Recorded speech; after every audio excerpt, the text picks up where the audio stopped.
Prescott's lofting it. CD couldn't bring that one in either. Third time in the half. Mike Tirico on last night's call, a season opening game that had a lot to it.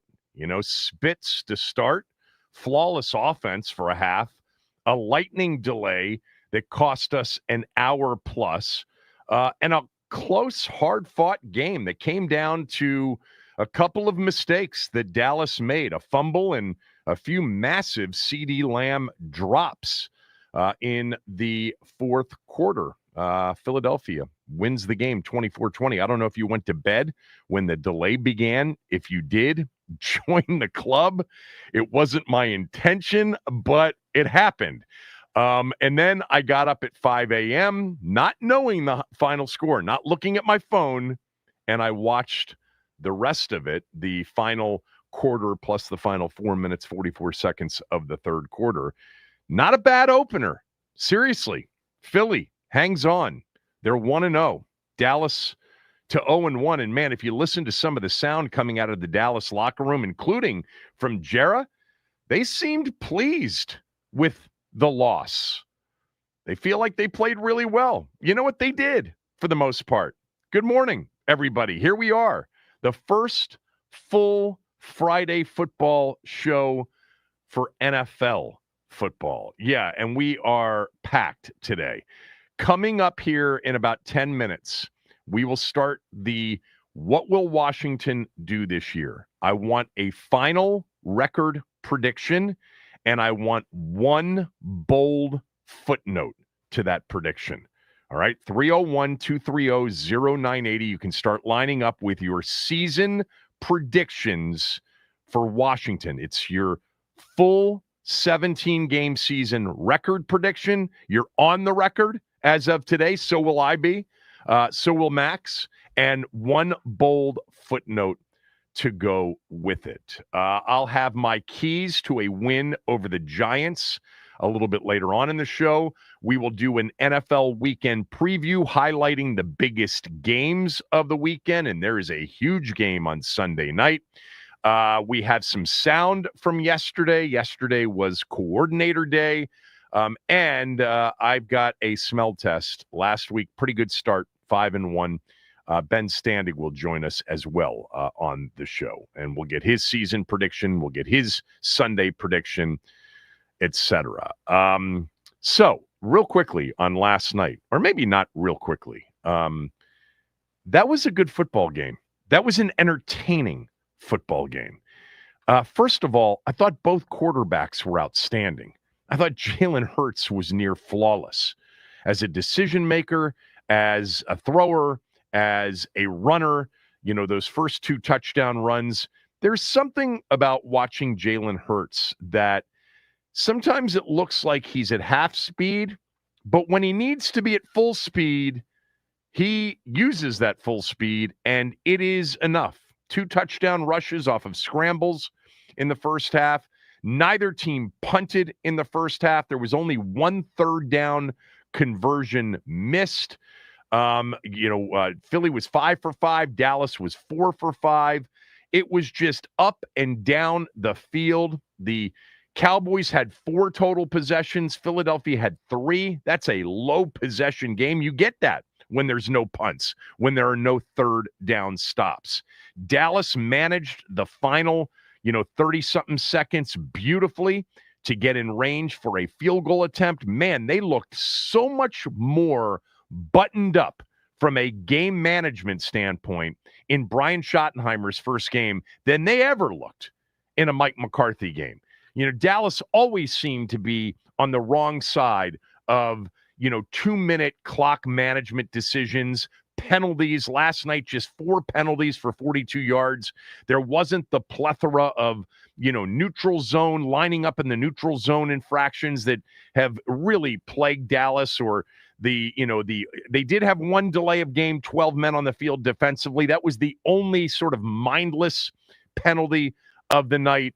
That first half, 21-20 at halftime, both teams really doing it the right way, having difficulty for sure defensively. And we'll talk a little bit about, the Eagles issue with Adoree Jackson at one corner. Man, that was a fine number 8 and throw in his direction.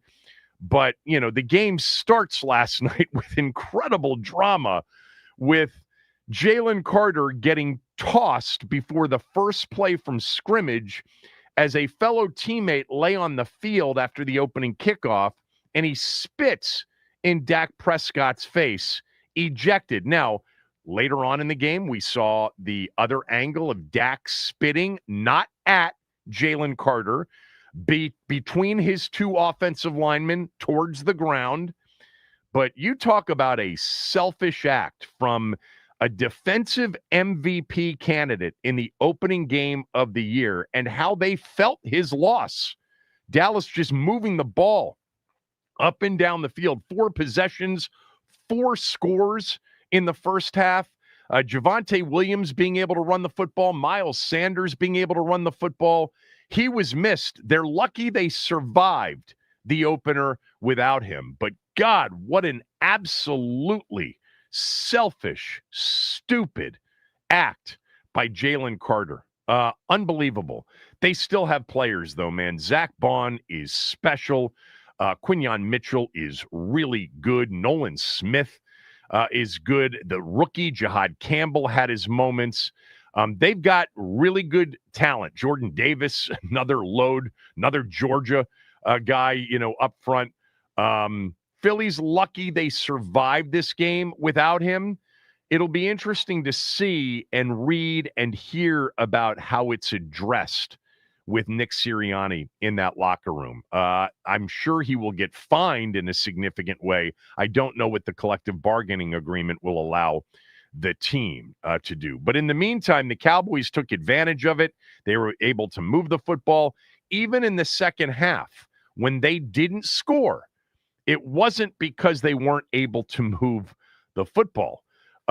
They moved the football, but they just couldn't stop with the self-inflicted mistakes. The fumble by Miles Sanders as they were getting ready to go in and potentially take the lead right before the lightning delay. The drop by CeeDee Lamb on their first possession on a third down right in his hands. The drop by CeeDee Lamb on the long post in that fourth quarter, late fourth quarter, and then on that final fourth down. I don't know if that will be registered as a drop, but it was certainly a catchable ball by a guy who's considered to be in that next tier after the high elite tier. I've said this before about CeeDee Lamb. I like him. I've never loved him, but that's not been his issue necessarily. He took accountability afterwards, and Dak Prescott certainly didn't bury him, and that's not his style to do anyway. But those drops cost the Cowboys, and the fumble by Miles Sanders cost the Cowboys a chance to win that game. There were a couple of really interesting moments. The big run by Miles Sanders in the third quarter, what a play by Zach Bond to run him down. And then how about the play after the Sanders fumble by Dak Prescott to save a touchdown, tackling Quinyon Mitchell? Pretty good opener. I mean, really, it was competitive. The first half was compelling. Their best player, arguably, certainly their best player on defense, not on the field. And Jalen Hurts, man, I mean, he just is a winner. I can't stand the Eagles. I can't stand Sirianni. I can't stand the fan base. Jalen Hurts is just a winner. He just does whatever he needs to do to give his team the best chance of winning. What were my other notes from last night? Jahan Dotson had a big catch in the game. They've got him back on punts. They've got him playing a lot. He is right now their third receiver. He's in there in all the 3 wide receiver sets. I remember just a few weeks ago, there was some discussion after they signed John Mechie that maybe they would cut Dotson. In fact, they talked about this during the broadcast and even some of the pregame, that Dotson, they believe, has really grown over the last year. He's got talent. He's always had talent. And maybe there's just, and was a lack of maturity issue. Maybe he'll realize it. Hopefully not in Philadelphia. On Dallas's side, the drops by CeeDee Lamb were devastating, but God, does he get separation, man? Does he win? And certainly Philadelphia's got an issue on the opposite corner of Quinyon Mitchell. That'll be something to watch during the early portion of the season. I also thought a back that I've always liked. I was a big fan of Javonte Williams coming out of North Carolina when he got drafted by Denver in the second round.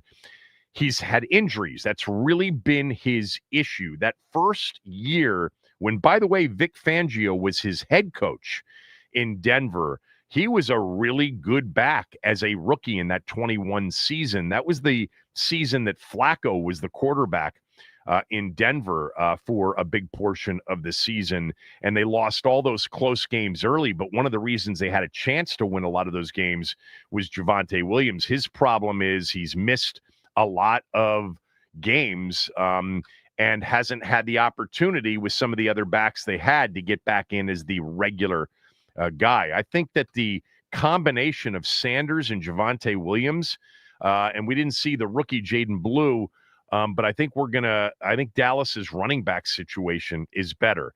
Week one, always a fool's gold, week. It's really hard to determine anything out of week one, but I thought overall those teams were pretty solid, in terms of the way they looked in the first half, and then defensively they really got out of it. Here's another note real quickly. They got after it in the second half.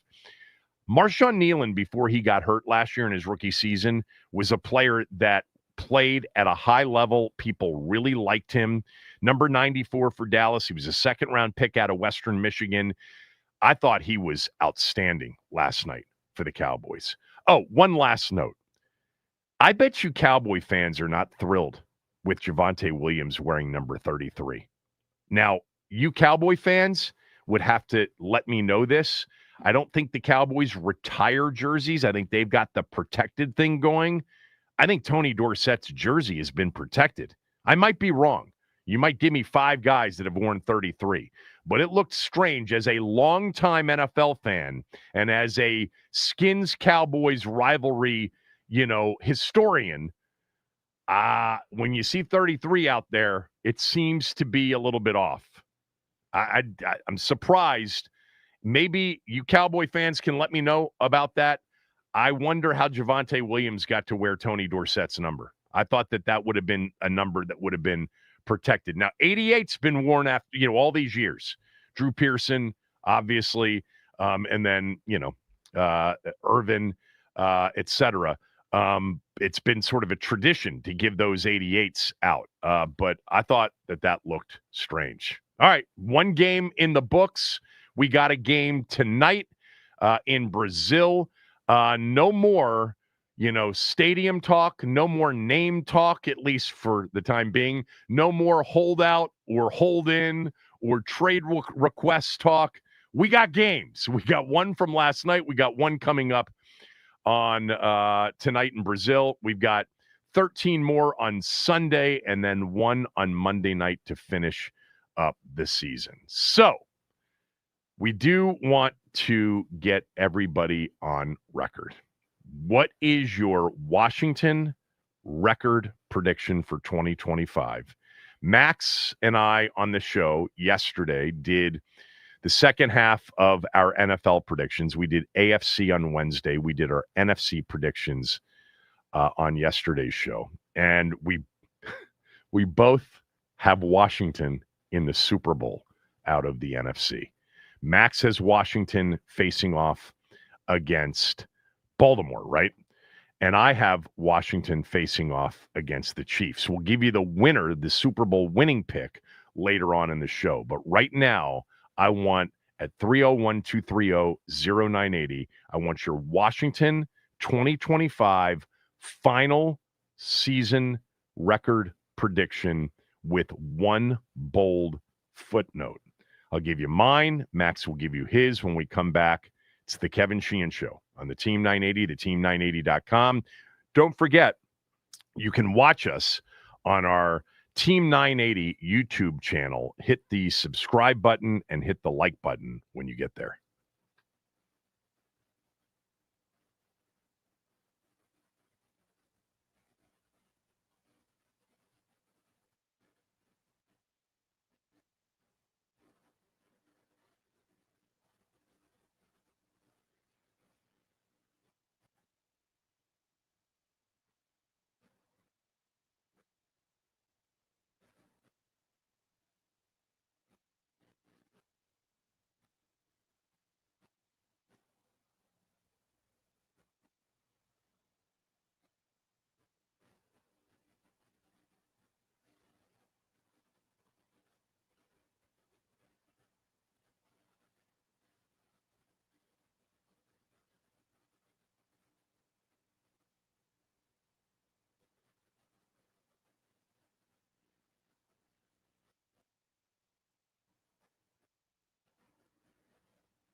This upcoming segment is brought to you by Staples. Your local Staples has hot deals and super low prices throughout the store on everything for your business. And right now at Staples, save up to $125 off your print order. Exclusions apply. Visit staples.com/print for details.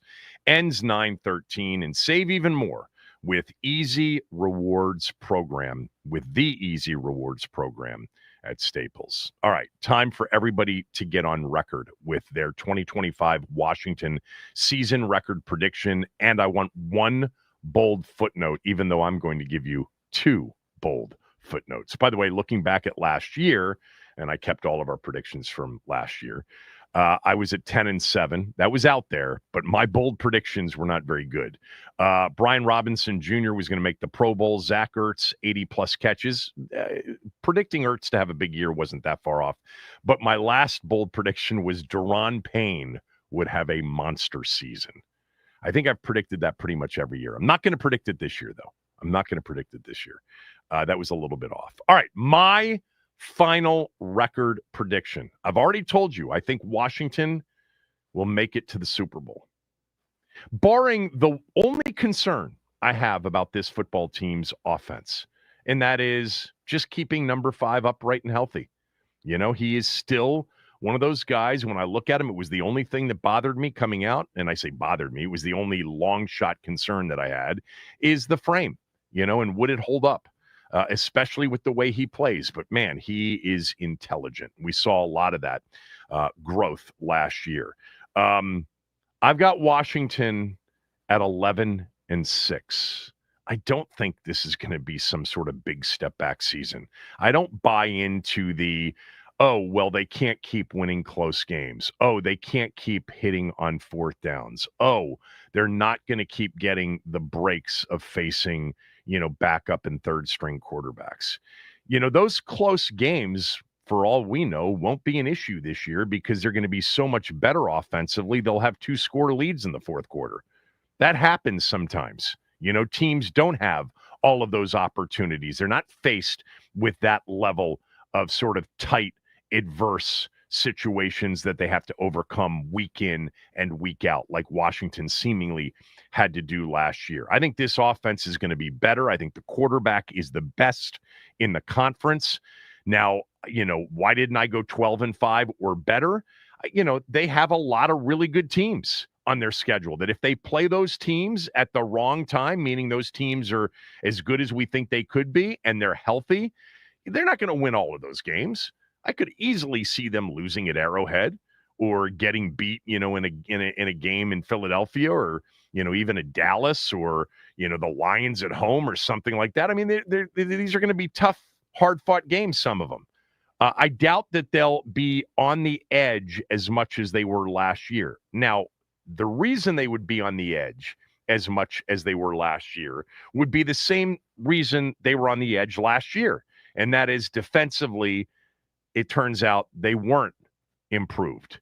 They still had trouble stopping the run. They still had trouble getting off the field, and other teams, you know, were able to move the ball and score against them. I just like this team offensively. It is a league of offense first now. That is the change from, you know, 10 years ago, 20 years ago, 30 years ago, et cetera. The best offensive teams tend to win. I know the Eagles last year won with defense, but they also won with offense. In the Super Bowl itself, defense was the number one reason they won. And it is hard to win the Super Bowl without a good defense. It is. And to win the Super Bowl, to get to the Super Bowl and win it, they're going to have to be better defensively. I acknowledge that. But I think they're going to be so good offensively that I can't see, you know, a step back to 9 wins from 12.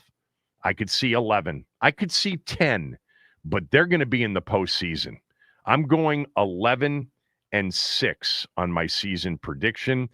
And my footnotes this year, I'm going to give you 2 footnotes. One is a combo footnote. I've already mentioned this when we did our Don't Be Surprised If segment earlier in the week. Jaden's going to pass for 4,000 plus yards and 40 plus touchdowns. Yes, that will put him front and center in the MVP conversation. And then just one other quick footnote. I talked about this early in camp, and then it kind of died out in terms of the discussion about him. But let me just say that I believe that Ben Sinnott will be a significant contributor to this offense. before the season is up, Ben Sinnott's going to make us think like they got it right when they drafted him in 2024 in the second round. 11-6, Jaden 4,000 plus passing yards, 40 plus touchdowns passing, not combo, but rushing and passing. And Ben Sinnott will be a much bigger contributor to this season than maybe people are thinking right now. All right, Max, give me your final season record prediction and a bold footnote. It's tough, man, because you kind of stole my thunder.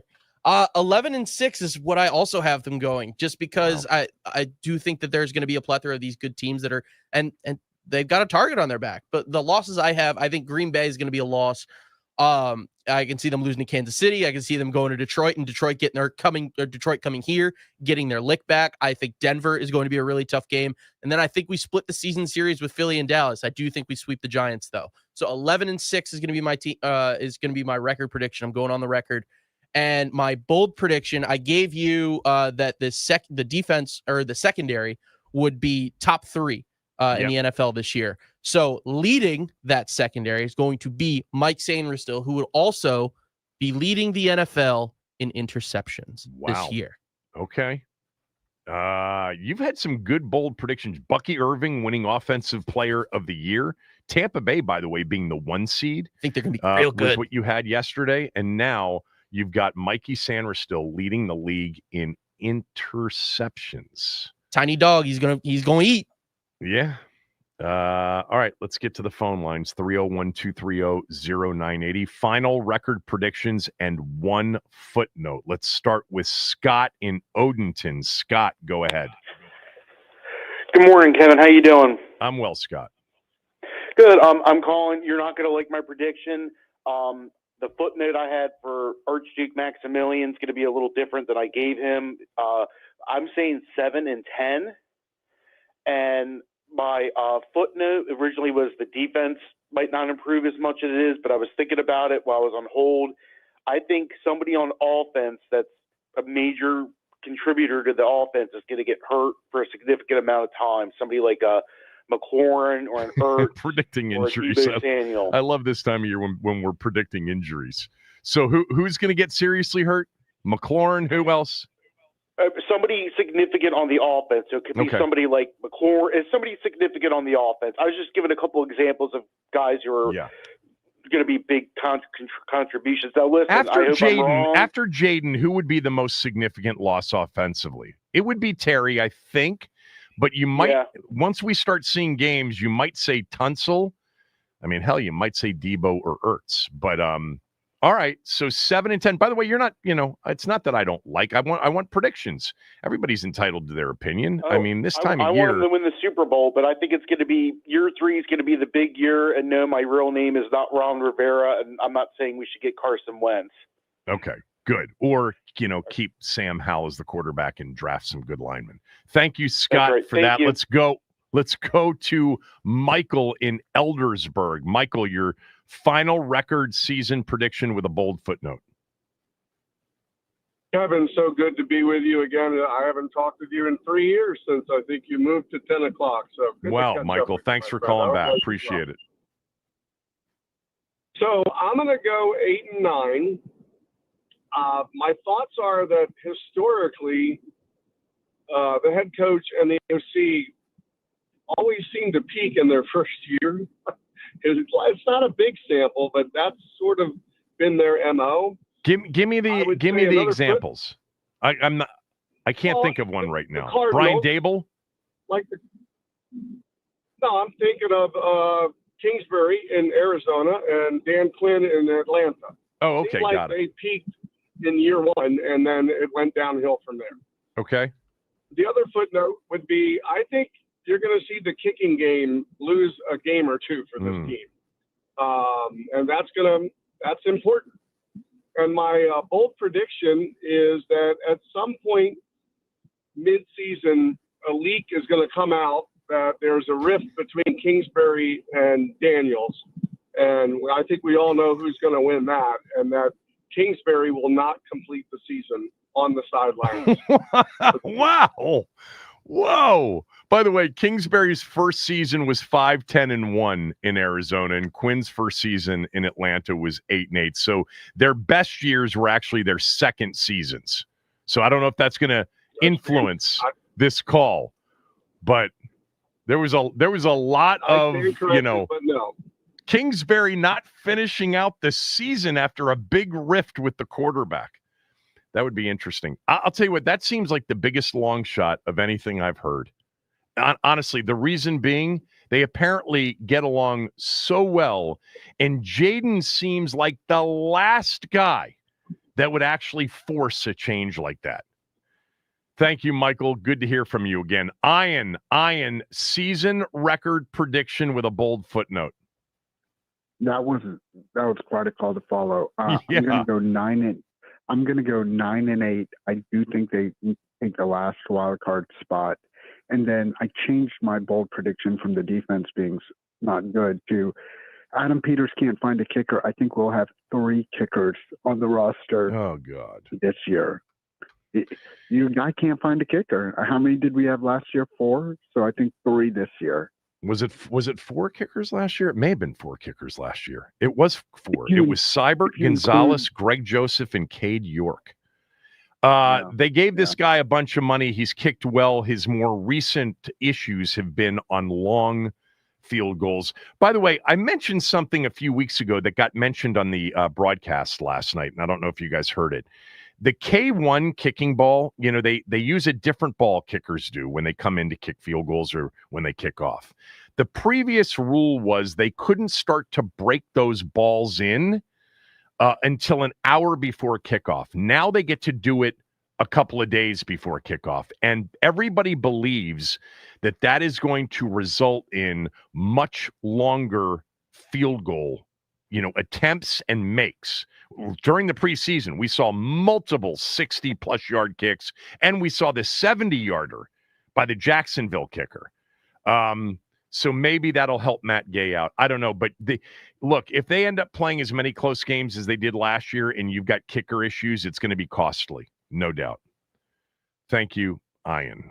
Let's go to our guy Frank in Charlotte. Frank, bold, final record season prediction with a bold footnote. Yes. Good morning. Yes. I agree with the other 2 callers. That we're going to have kicking issues. I think the kicker's going to lose us probably about 3 games this year. My God, that's a lot of games for a kicker to lose. Yeah, a team. He is. He's going to lose us about 3 games. Yeah, definitely. No doubt he is. And I think within the division as well. But my record, I've changed my record. I was going to go 8-9, but I think it's going to be 5-12. Because not only has the NFC East gotten a little bit better, but actually the competition we're playing overall has gotten so much better. And I think that the coordinators, the defensive coordinators, that's what I'm looking at, the defensive coordinators, they're going to box Jaden to where they not only they're going to box him in, but they've actually figured him out to where he's going to have to win with his arm. They're going to. You mean like he did last year on several occasions? Yeah. But I think the receivers. That's a good one. Okay, but I think here's the thing, Frank. He's gonna be... You're entitled to whatever opinion you have. Here's if you believe that Jaden Daniels is one of those guys, if he plays 17, it's almost impossible for them to win only 5 games. The elite quarterbacks in this game, when they play 17 games, don't win 5. They just don't. They can win 7 or 8, but they don't go 5-12. They don't go 5-11. Not in recent memory. You don't have that with a Lamar Jackson or a Mahomes or a Burrow if they're on the field healthy. It's just that 5-12 to me is, look, it's possible, but they would have to lose Jaden Daniels for a significant number of games, in my opinion, for them to go 5-12. I just don't think he can do what he did last year and carry the team the way he did last year, because the coordinators are actually going to figure him out. And our defense, I don't think it's got any better. What is there to figure out? Huh? I'm just curious. What do you think they'll figure out? That he's not tough mentally? That he can't throw from the pocket? What is it? No, I mean, I just think maybe it's going to come down to where, he's going to have to really, really be be a pocket passer, which I think he is a pocket passer. He's a great pocket He's passer. an excellent pocket passer. But is he elite? That's a question mark for me. Yeah, to me, that's a question mark. All right. That's where it stops. And so I got to see more. And so that's my opinion. Okay. Thanks for that. You're entitled to your opinion. Again, I'm sure you guys are going to start tweeting me with examples of great quarterbacks who played 16 games and went 5-11. I'm just saying in this day and age of the elite quarterbacks, Burrow, Jackson, Mahomes, and Allen, I mean, when they're on the field for 17, they don't win 5. That's really hard. And if you think, like I do, that Jaden is at least in that class or near it, 5 is kind of impossible. And as far as throwing and delivering from the pocket, I mean, how many games do we need to go back and look at where he delivered from the pocket over and over again? Over and over again. That is not a weakness. That's not to be exposed. And I do think that one of the interesting parts of the conversation that I had with Quinn last week was asking him about that, fan narrative that, defensive coordinators have a full off season. They'll figure Jaden out. Won't be hard to figure him out. And he said, yeah, that's more of a fan narrative. That's not something that people talk about. Now, they try to come up with answers, but the implication, too, even though he didn't say this directly, was if you've got somebody like Jaden who doesn't really have a whole hell of a lot of flaws, good luck on coming up with answers. Look, it's possible he has an off year. Not every great quarterback has a great year every year. There's an occasional aberration year. And usually that has to do with supporting cast, not just on offense, but on defense as well, or some sort of dysfunction, coaching staff or otherwise. Let's go to Hollywood in St. Mary's. By the way, we have a run now of 7-10, 8-9, 9-8, and 5-12. This is surprising to me. Hollywood and St. Mary's, final record prediction with a bold footnote. Go ahead. Kevin, it's hilarious to me when people talk about they're going to figure Jaden out. They haven't figured any of the other elite quarterbacks out, but suddenly somehow they're going to figure Jaden out. But anyway, my record prediction for them is 11-6. I think people need to be mindful of the fact that simply winning less games doesn't mean they're a worse team. They're playing a harder schedule. I'd rather them win less games but have a more realistic shot at winning the Super Bowl. And I think they have a more realistic shot this year than they had last year. I mean, as long as we got number 5, we can beat anybody on a given day. But I say 11 wins, tough schedule like he did. I don't see any issue there. And my bold prediction, your first caller, Max, kind of stole my thunder a little bit on that. What I was going to say was that our cornerback trio, Lattimore, Samuel, and Amos, will be the top cornerback trio in the NFL. That's my bold prediction. Can you imagine? I mean, that's really – I think out of all of the discussion about this team over the last 4 weeks anyway, I think that's the one I'm most skeptical about, that somehow they have transformed their secondary from what it was last year into elite overall. This caller just said the best in the NFL. Max said the corners best in the NFL. Has Sanders still leading the league in interceptions? Springs was on. Sean was on with us last week. Trey Amos is going to be the guy they avoid. They're going after Lattimore. That's how good Amos is. Smoot, the same thing. There's been a lot of conversation about how much better the DB room is, the corner room in particular, because I think everybody saw what Quan Martin could potentially become last year. I think that's the thing I'm most skeptical about in terms of the conversation about the team, that they're going to be really, shut down when it comes to their pass defense, secondary-wise. Remember this, you still have to have a pass rush for your secondary to be great. Secondly, the talent, I'll believe it when I see it on Marshawn Lattimore, that he is going to have a Marshawn Lattimore renaissance. He hasn't been able to stay healthy. It's been Debo's problem too. So I feel differently about Debo than I do Marshawn Lattimore. It's not that I'm not as confident in Lattimore as I am in Debo. I just think that, first of all, Debo at his best was better than Marshawn at his best. I want to see it with Marshawn. I want to see it. And as far as Amos goes, he's a rookie. He's a rookie. And what we're talking about here is him covering receivers in practice, and Terry wasn't on the field. Let's see how he handles Malik Neighbors on Sunday. 301-230-0980. If you want to jump in, if you're on hold, stay there. I will definitely get to your calls. I want a final season record prediction with a footnote. Max and I are both on the same page. We've been on the same page as far as our NFC predictions. We're both predicting 11-6. My bold predictions: Jaden throws 40-plus touchdown passes, throws for over 4,000 yards, and Ben Sinnott ends up being a bigger contributor this season than most people believe right now. Max believes that Mikey Sanderstill will lead the NFL in interceptions. Your call's next.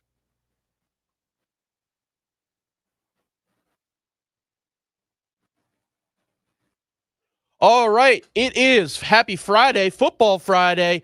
It is September 5th. I am Max Ames. Here is what's trending. The Eagles, they beat the Cowboys last night in the inaugural game of the NFL season. Jalen Carter was thrown out of the game before the first play from scrimmage for spitting on Dak Prescott. Now to the game, a largely perfect offensive performance in the first half that really kind of slowed down in the second, including a rain delay that did not help things. A few key drops from CeeDee Lamb down the stretch. The Eagles win 24-20. Christian McCaffrey has been added to the San Francisco 49ers injury report with a calf. Doesn't appear to be entering the season as healthy as we thought. And the Nats, they take on the Cubs in an afternoon weekend series from Wrigley Field. Jake Irvin on the bump versus Javier Assad. First pitch at 2:20. Nats on deck with Charlie and Dave at 1:50. We also have some football tonight. More NFL live from Brazil. Chargers Chiefs take on each other tonight at 8 o'clock. That'll be on YouTube for free. Speaking of YouTube, this update is sponsored by the Team 980 YouTube page. Just open the app, type in the Team 980, hit subscribe. Kevin Sheehan is live every day from 10 to 1. You can catch Denton's office throughout all football season. Don't forget to hit the like button whenever you do decide to join us and turn on notifications to stay up to date on all things DC sports. And that is what's trending.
Coming up in about 15 minutes, my first Washington wins if my keys to a win Sunday over the Giants in the opener.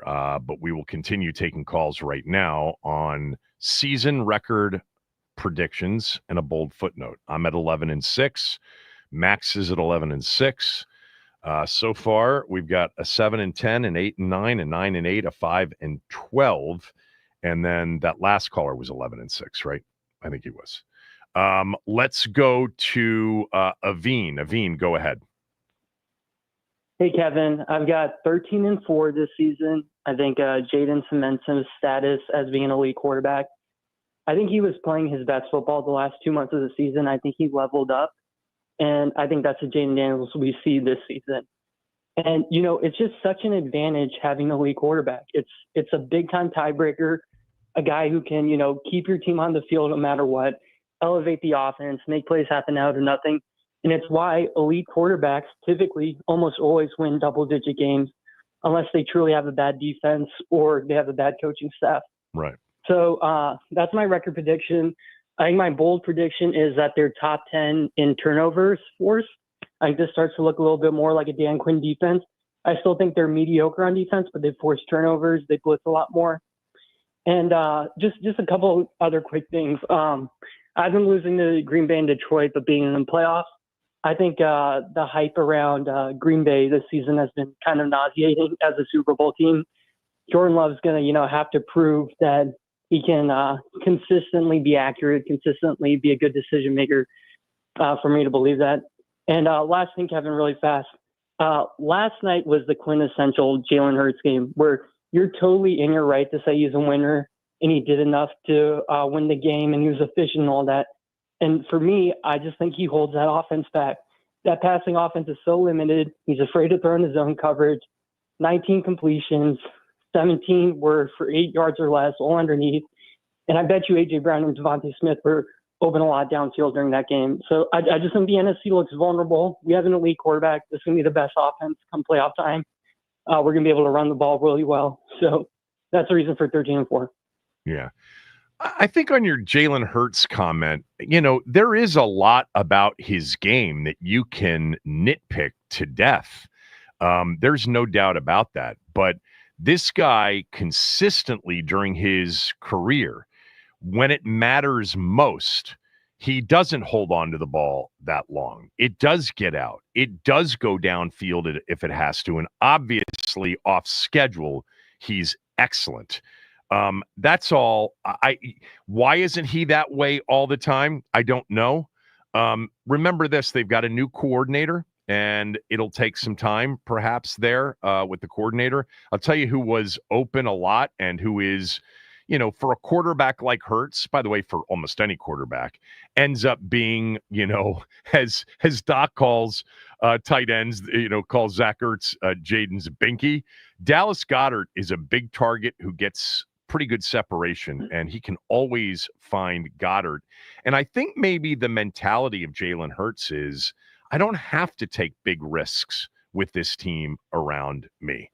Although last year on 4th and 5, even though there was a blatant hold, he took a big shot down the field to A.J. Brown in the NFC title game. Let's go to our guy, JYD. JYD, final season record prediction and a footnote. 10-7. 10-7, JYD. Yeah, you got to turn down your radio. Oh, okay. And the footnote will be that Wentz will be on the hot seat and perhaps might even lose his job. Who will? Joe Witt.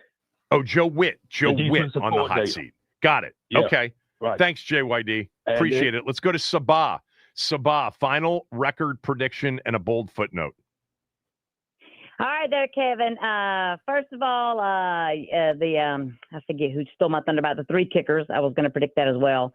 Okay. 9, 7, and 1. I'm copying you with the 1 there. Well, I got that 8 and 1 correct that one year. Yes, that was did. Crazy. So 9, I didn't get it right the next year, though. Yeah. 9, 7, and 1. Yep. And We will not make the playoffs. The Giants will take our spot. That's one of my bold predictions. That is Kansas a bold City prediction. also will not be in the playoffs. And Tunzel will be a bust. And by the end of the season, due to us not making the playoffs, there will be a big, big push to bring the Redskins name back.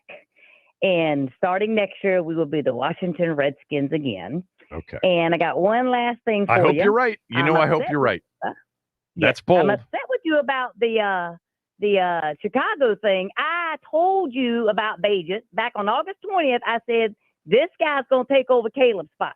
And then you put that as your bold prediction, because that is a bold prediction. I think that guy. Sabah, I would never be able to do what I do without you sending me notes. Honestly, I and appreciate I only knew about that. him from one of your callers. Let me move on. 9-8, 9-7-1, and the Giants take their spot in the playoffs. Let's go to Clay in Potomac. Clay, go ahead.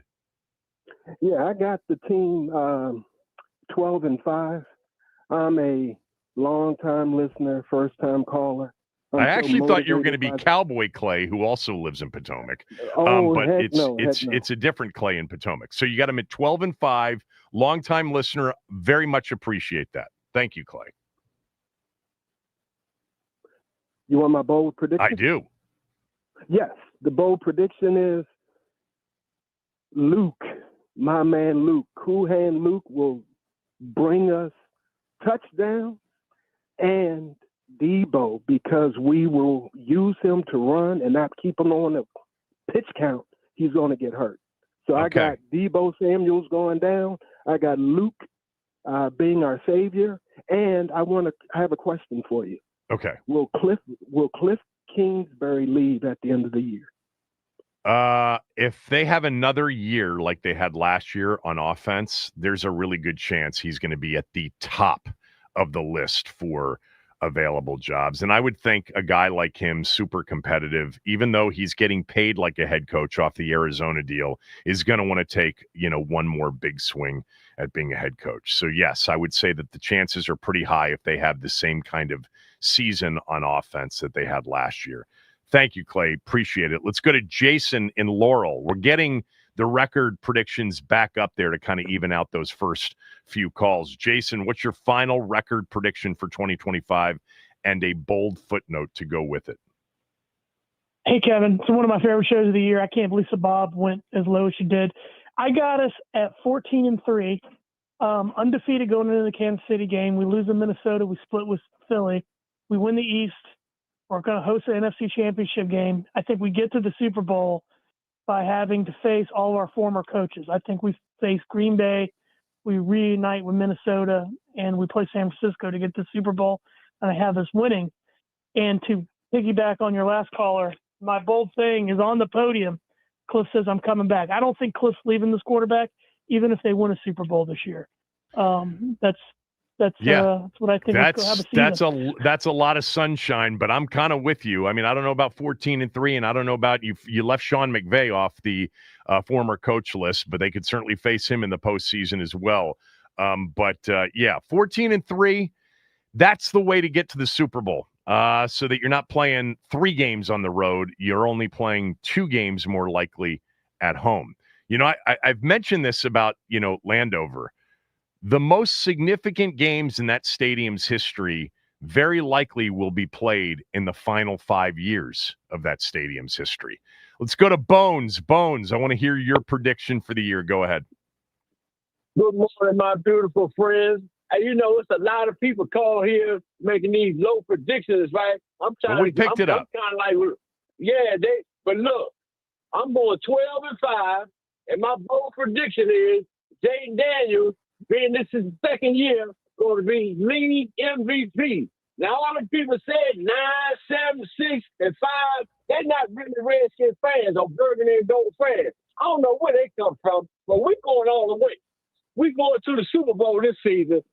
Thanks for taking my call, Kevin. I'm with you, Bones, on this one, but you don't have to, if you pick, less than the Super Bowl, it doesn't make you less of a fan. There is some critical thought involved in these conversations, and fans are able to have critical thought.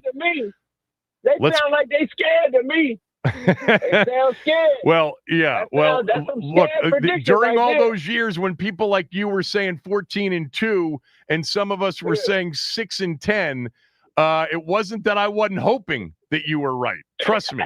Let's go to Ben. Ben's calling from Iowa. Ben, go ahead. What's your final season prediction?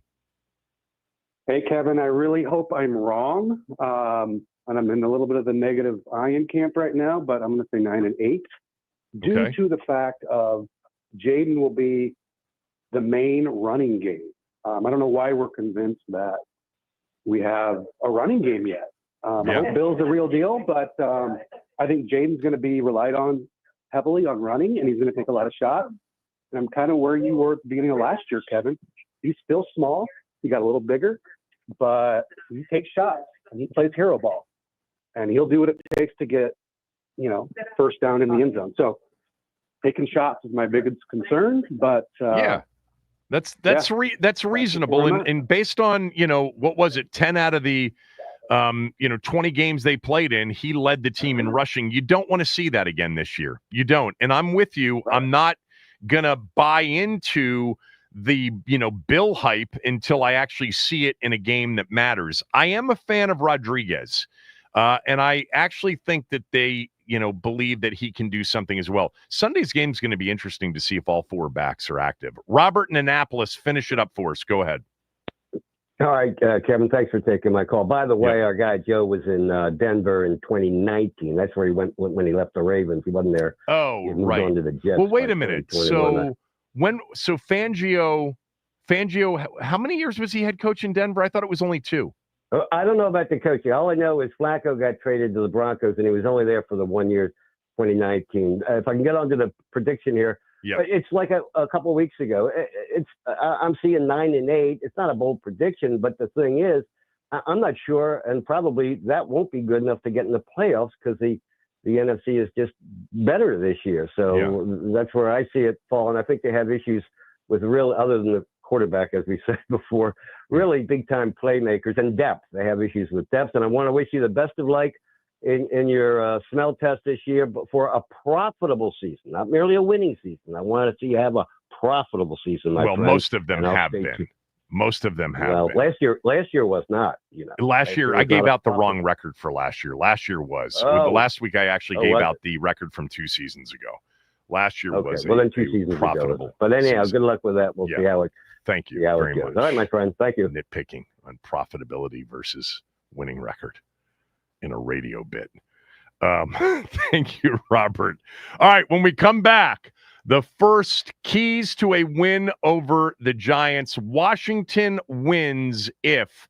I'll give you my keys when we return. Kevin Sheehan Show, the Team 980, the team980.com. Don't forget, you can watch us on our Team 980 YouTube channel. Just hit the subscribe button when you get there.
you how Washington beats the Giants on Sunday. Here is the first Washington wins if. My keys to a win Sunday. Said this forever, that week ones are really difficult. You don't get any sense truly of what a team is going to be from the offseason or from the summer. What you do have to rely on is what you saw last year. And for us last year, it was like we have no idea what we're going to see. We've got a new coaching staff. We've got a massive roster overhaul. Even though I think some of us were very optimistic about the quarterback, no one saw what the quarterback would become in his first season, but he didn't start off that way. You know, he rushed 16 times for 88 yards. His eyes came off down the field as he was moving around. It was his first NFL game. I'll tell you who had a great second NFL game for the Giants last year was Malik Neighbors until the very end. But week ones are difficult. I don't take seriously the results from week one. I think most coaches would tell you it takes several games to figure out what you really are. But when you only play 17, they all matter significantly. So here's my first stab at keys to a win. I'm harping on last year. Number one. This was number one probably in, I don't know, of the regular season games, 10 of the 17 regular season games. Washington wins if they stop the run. We will see, in Sunday's opener, at least signs if they have improved defensively against the run. They got hurt on the edges last year, more so than anything else, but it wasn't just that exclusively. Teams are going to try to keep Jaden and Washington's offense off the field by staying on the field. The number one key for the Giants, if you're up in New York doing this show today, is you got to keep possession of the football. You've got to make your best defense be your offense. And the Giants have a good defense. They have an excellent defense. But the best defense against Washington will be the opposing offense holding onto the football, shortening the game, lowering the possession count. Tyrone Tracy, Devin Singletary, and that Giant O-line versus Kinlaw, Payne, Wise, Armstrong, Luvu, Wagner. That's a huge key to Sunday. Can they stop the run without adding to the box consistently? Brian Daboll is a respected offensive coach and play caller. Daboll, I went back and looked at this last year in the two games against Washington and against Joe Witt Jr.'s defense. The Giants were 10 for 19 on third downs. That's really good. They were 3 for 4 on fourth downs against Washington. They stayed on the field against Washington's defense. By the way, their only miss on fourth down was in week 2 when Malik Neighbors dropped that 4th and 5. The Giants, I am expecting, will be an aggressive team on Sunday. They will be a 4-down team a lot of the time on Sunday. There's no reason they shouldn't be. It is going to be painful to punt against Washington this year, knowing that the chances of getting Jaden and the offense off the field when they get onto the field are even money at best. They're going to score 45% of the time on their drives. That's a high rate, 50% of the time. Who knows? They didn't punt in week 2 against the Giants last year. Now, unfortunately, they only kicked field goals. But the Giants are going to be a 4-down team Sunday. They're going to try to keep the football at any cost, and a big part of it will be testing Washington's ability to stop the run. Did they improve in that area? We get our first legitimate, nothing we've seen up until Sunday matters. We'll get our first legitimate opportunity to see if the additions in the offseason, if maybe scheme-related stuff matters.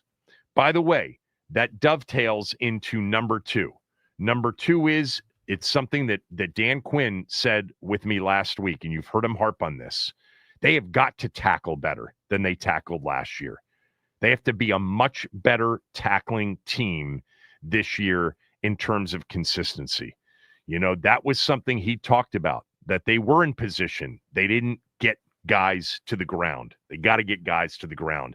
Tackling is a key to Sunday's game if they're going to win. Number 3, get Russell Wilson off his mark. Wilson's not the same quarterback that he was several years ago. He's not the playmaker that he once was, the off-schedule quarterback. Really, that's all he was in Seattle. His biggest plays were off schedule because he actually, at his height, had a difficult time in the pocket delivering consistently. Pressure to get him off his mark, to get him out of his rhythm, won't end well for him or the Giant offense. Andrew Thomas's availability will be huge for them. They're starting tackle.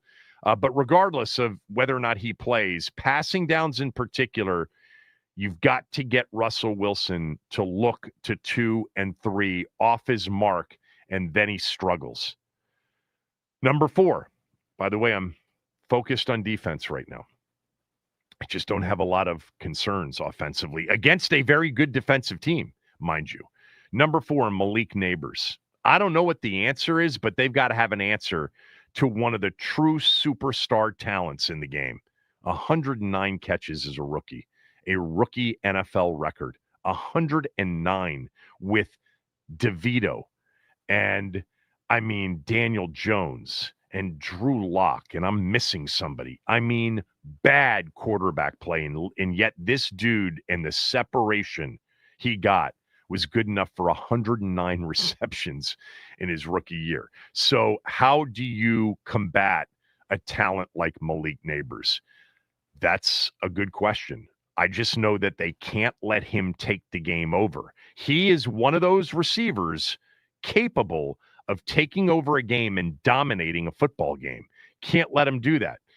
I don't have the answer because I haven't seen what Lattimore looks like in a real game this year. I've never seen Trey Amos in a real NFL game. It's going to be interesting. We're going to learn a lot because they've got a superstar receiver on the other side of the field in this opener about how Joe Witt Jr. and Dan Quinn, what they think about their secondary. Is Lattimore given star coverage on Malik Neighbors, or do they move Lattimore, put Amos on him, and give him help and give him bracket coverage and double Malik Neighbors? Maybe Amos is who some people have said he is, and they give Amos the star coverage. That's going to be a very interesting thing to watch. What does Washington do defensively against Malik Neighbors? It'll give us great insight as to what they think about their cornerback room.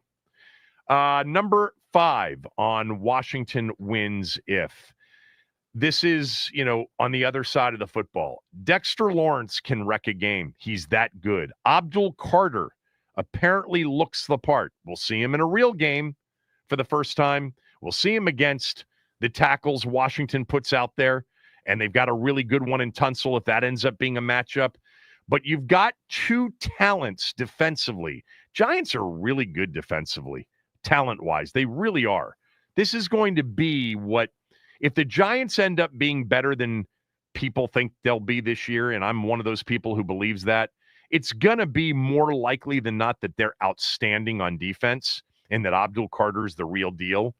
The combination of Carter outside and Lawrence inside, that is something you have to account for week in and week out. I think Washington does have in their quarterback, a get out of jail cheat code, for when you aren't able to protect him. But you can't let Lawrence and Abdul Carter be super disruptive in this game.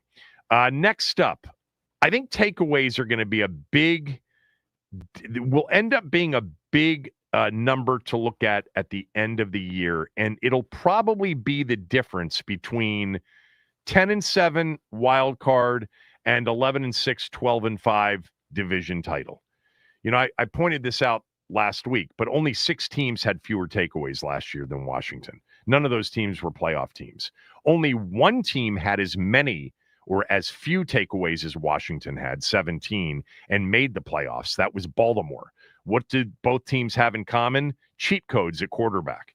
Every other team that made the postseason, the other 12 teams, averaged 26 takeaways for the year.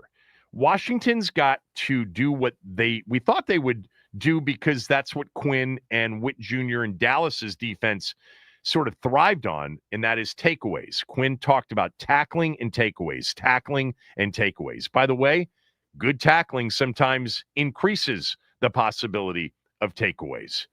But this is going to be, I think, the difference this year ultimately in how we view the defense and the team's final record in the position that they're put in going into the postseason. Are they a 10-7 wild card needing to win 3 road games to get to the Super Bowl again? Or were they on the 28-29 takeaway bus, plus double-digit turnover margin, and did they go 12-5 or 13-4, and they're going to be hosting at least 1 game, if not 2?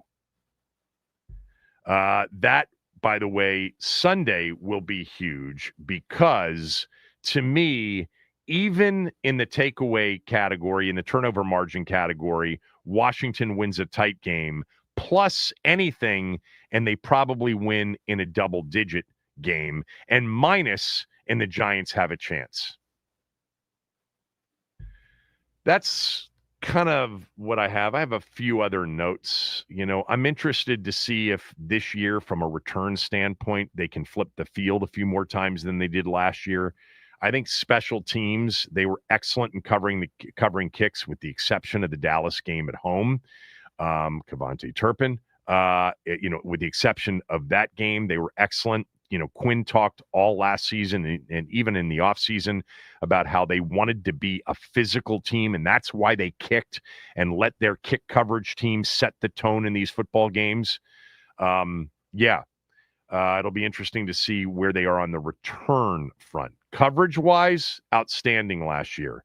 Returns, what is Jalen Lane as returner? There were people out there that were super excited that Jalen Lane was available, not because they thought he would be a great addition to the wide receiver room. There was some hope there, but on day one that he would be a game changer as a punt returner.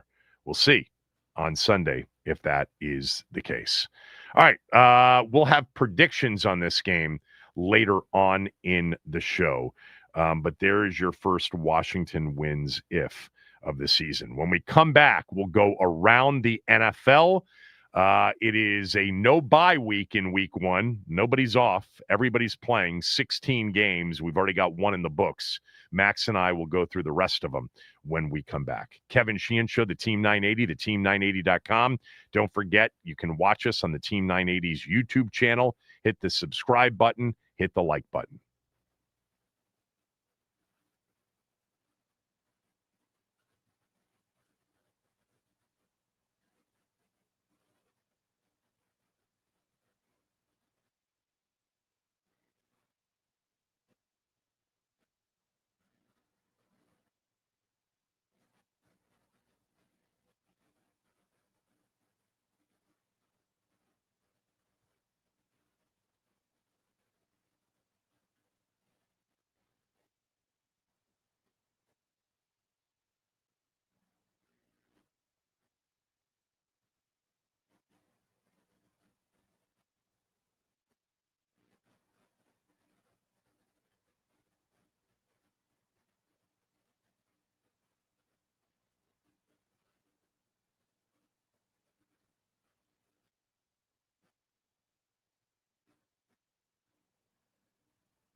All right.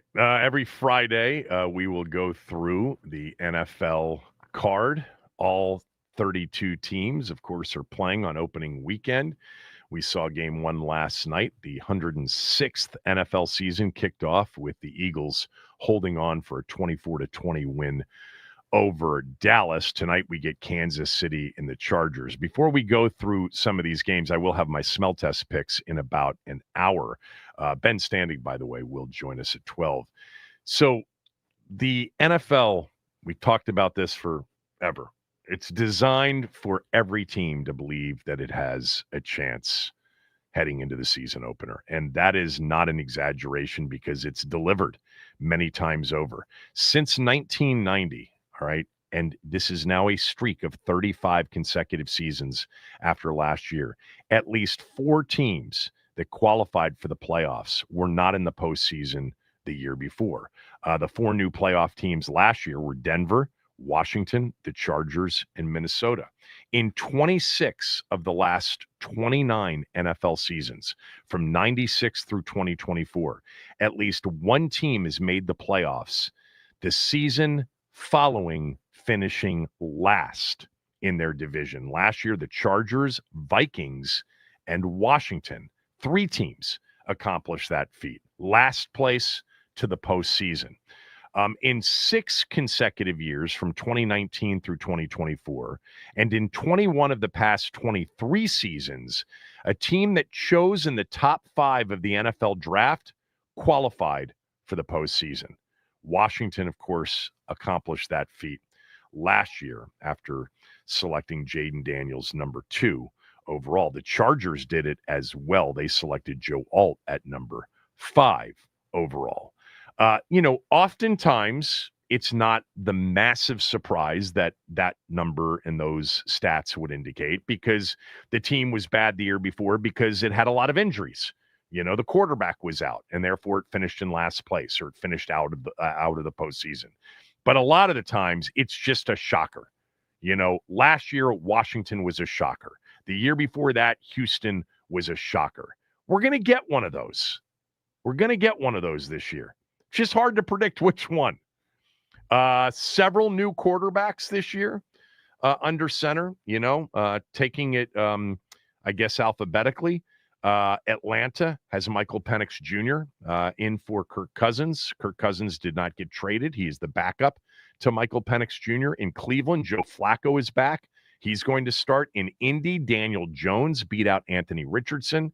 In Vegas, Geno Smith, after signing as a free agent, is the Raiders starter. In Minnesota, J.J. McCarthy, who was picked in the top 10 in the 24 draft, but got injured and didn't play as a rookie, will start on Monday night for the Vikings. Drake May will start because he did not start week 1 last year.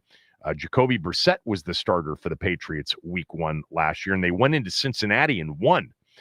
New Orleans is going to start Spencer Rattler. The Giants are starting Russell Wilson. The Jets are starting Justin Fields. Pittsburgh starting Aaron Rodgers. Seattle is starting Sam Darnold. And Tennessee will start Cam Ward. 12 teams have a different starting quarterback in week 1. That effort, year in and year out, to find the guy is always going to be the number 1 priority for teams that don't have that guy. And fortunately, for the first time in a long time, we don't have to worry about that. All right. Last night, we saw the kickoff game go Philadelphia's way. Hell of a game. We talked about it in the opening of the show. CeeDee Lamb, 2 drops for sure, a third that was certainly catchable. If you're an elite receiver, you got to pull that in. The fumble by Miles Sanders, obviously self-inflicted damage for the Cowboys in a game that was right there for them to win. And the big, storyline heading is Jalen Carter spitting before the first play from scrimmage and getting tossed from that football game. Tonight, we get the Brazil game. This will be the last Friday night game in week 1 for a while because, as I described the other day, the 1961 provision, Communications Act essentially prohibits the NFL from playing starting on the second Friday of September. Well, this is the first Friday of September, and last year was the first Friday of September. But this year, with Labor Day being later, the second Friday will be the first football Friday will be the second Friday, and they won't be able to play Friday football. So enjoy the 2-year run last year in Brazil with the Packers and the Eagles. And tonight, 8:00 kick between the Chiefs and the Chargers. The Chiefs are a 3-point favorite in this game. The total is 46.5. The referee is Carl Cheffers. The game kicks at 8, not at 8:15, not at 8:20. It's on YouTube. Rich Eisen, Kurt Warner, Stacey Dales will be on the field for this one. The Chiefs have won 7 straight against the Chargers, with each of the last 3 including game-winning or go-ahead scores in the final 7 minutes of the fourth quarter. They have played some tight games, the Chiefs and the Chargers have. You know, starting the season, Cowboys, Eagles, Chargers, Chiefs, Packers, Chargers, Chiefs, Packers, Lions. There's some big divisional matchups with teams expected to fight it out for divisions, not last night necessarily, but tonight. So a big game. I kind of like the Chiefs tonight. Week 1, again, always hard. But Andy Reid has 17 wins in season opening games. That's the most among active head coaches, and they are 9 out of their last 10 in week 1. You give Andy Reid plenty of time to prepare. His team is ready. You could say the same thing about Jim Harbaugh. In the NFL as a head coach, he is 5-0 in season opening games. I kind of would lean Chiefs to win this game and to cover, but I can tell you now it's not going to be a smell test selection. We go to Sunday, 1:00 window, Tampa at Atlanta. Man, did they play 2 football games last year. They played a Thursday night game that went to overtime. Cousins threw for over 500 yards in that game. Atlanta swept Tampa last year, but then things started to fall apart. Tampa at the end of last year had issues on defense. They are healthy defensively. Max has Tampa as the 1 seed in the NFC. I have them winning the division as well. I think it's a well-coached team. Baker Mayfield, 41 touchdown passes last year, a career high. 3rd in pass yards last year, a career high. 4th in QBR at 106.8, and passer rating at 106.8. He had a hell of a season. Bucky Irving was great. He led all rookies in scrimmage yards last year. By the way, Rachaad White's not bad. You mentioned yesterday Mac Igbuka out of Ohio State. Mike Evans, still there. Godwin, their defense should be awesome. I'm a big Michael Penix Jr. fan. He played pretty well in Washington in a game that they had to have too late in the season. That was the game that would have kept them in the playoff hunt. I blame, if I'm a Falcons fan, I blame their head coach for that one. Raheem Morris butchered the clock multiple times in that game. Referee is Lan Clark. This is a Kenny Albert, Jonathan Vilma game on Fox on Sunday. Also at 1:00, how about Cincinnati at Cleveland? A lot of talk about Cincinnati for sure. The Bengals last year, a 9-8 football team with Joe Burrow having a near MVP season. Some believe that it was. 4,918 passing yards, 43 touchdown passes. Their defense was horrendous. They get Trey Hendrickson in the fold for this year. The Shamar Stewart, selection doesn't look like it's going to work out, at least early in the season. Cam Taylor-Britt led the team last year in pass defense, but that's the story of Cincinnati's 2025 season. Do they get modest improvement on defense so that they can win that 10th or 11th game? Remember, their losses last year were all nail biters that could have gone either way. They open up with Cleveland, and this is a Browns team that with Flacco a couple of years ago, in that it's really just a year and a half ago, won 5 of their final 6 and made the playoffs. He can still sling it. Their issue, I think, will be the surrounding and supporting cast. Jerry Jeudy's on the team. The real target will be David Njoku, the tight end. Of course, they've got Myles Garrett defensively, Denzel Ward, Grant Delpit on defense. This one right now is a stinky line, to be honest with you, with Cincinnati just a 5-point favorite at Cleveland in the opener. Adrian Hill is your referee. Kevin Kugler, Daryl Moose Johnston on the Fox coverage. Also at 1 o'clock, Dolphins and Colts from Lucas Oil Stadium. A lot of people down on the Dolphins right now. A lot of the, in locker room stuff with Tyreek Hill. Can they stay healthy? What's the real feeling right now on the coaching staff? We'll see. They play an Indy team that, believe it or not, in this opener is only a 1-point underdog, a team with one of the lower over-under totals of the season. They're going to go with Daniel Jones. They've got Jonathan Taylor in the backfield. They've got a healthy Michael Pittman and Josh Downs and Alec Pierce. They've got some weapons defensively. DeForest Buckner's still over there. Kwity Paye is still over there. They shouldn't be terrible if Daniel Jones can play much better than he has. Look, I thought last time we saw Daniel Jones, he looked absolutely shot. He looked mentally shot. He looked scared. It was a bad situation for him. Is it a breath of fresh air and a new life? He showed us what he was capable of during that playoff season, but they need that and more to make any sort of run. But don't be surprised if Indy plays Miami tough. Referee is Brad Allen. Kickoffs at 1. CBS, Andrew Catalan and Charles Davis. Carolina's an interesting team. They're at Jacksonville in the 1 o'clock window on Sunday. I don't know if there was a bigger turnaround than Bryce Young when he got that second opportunity last year. Really came on at the end.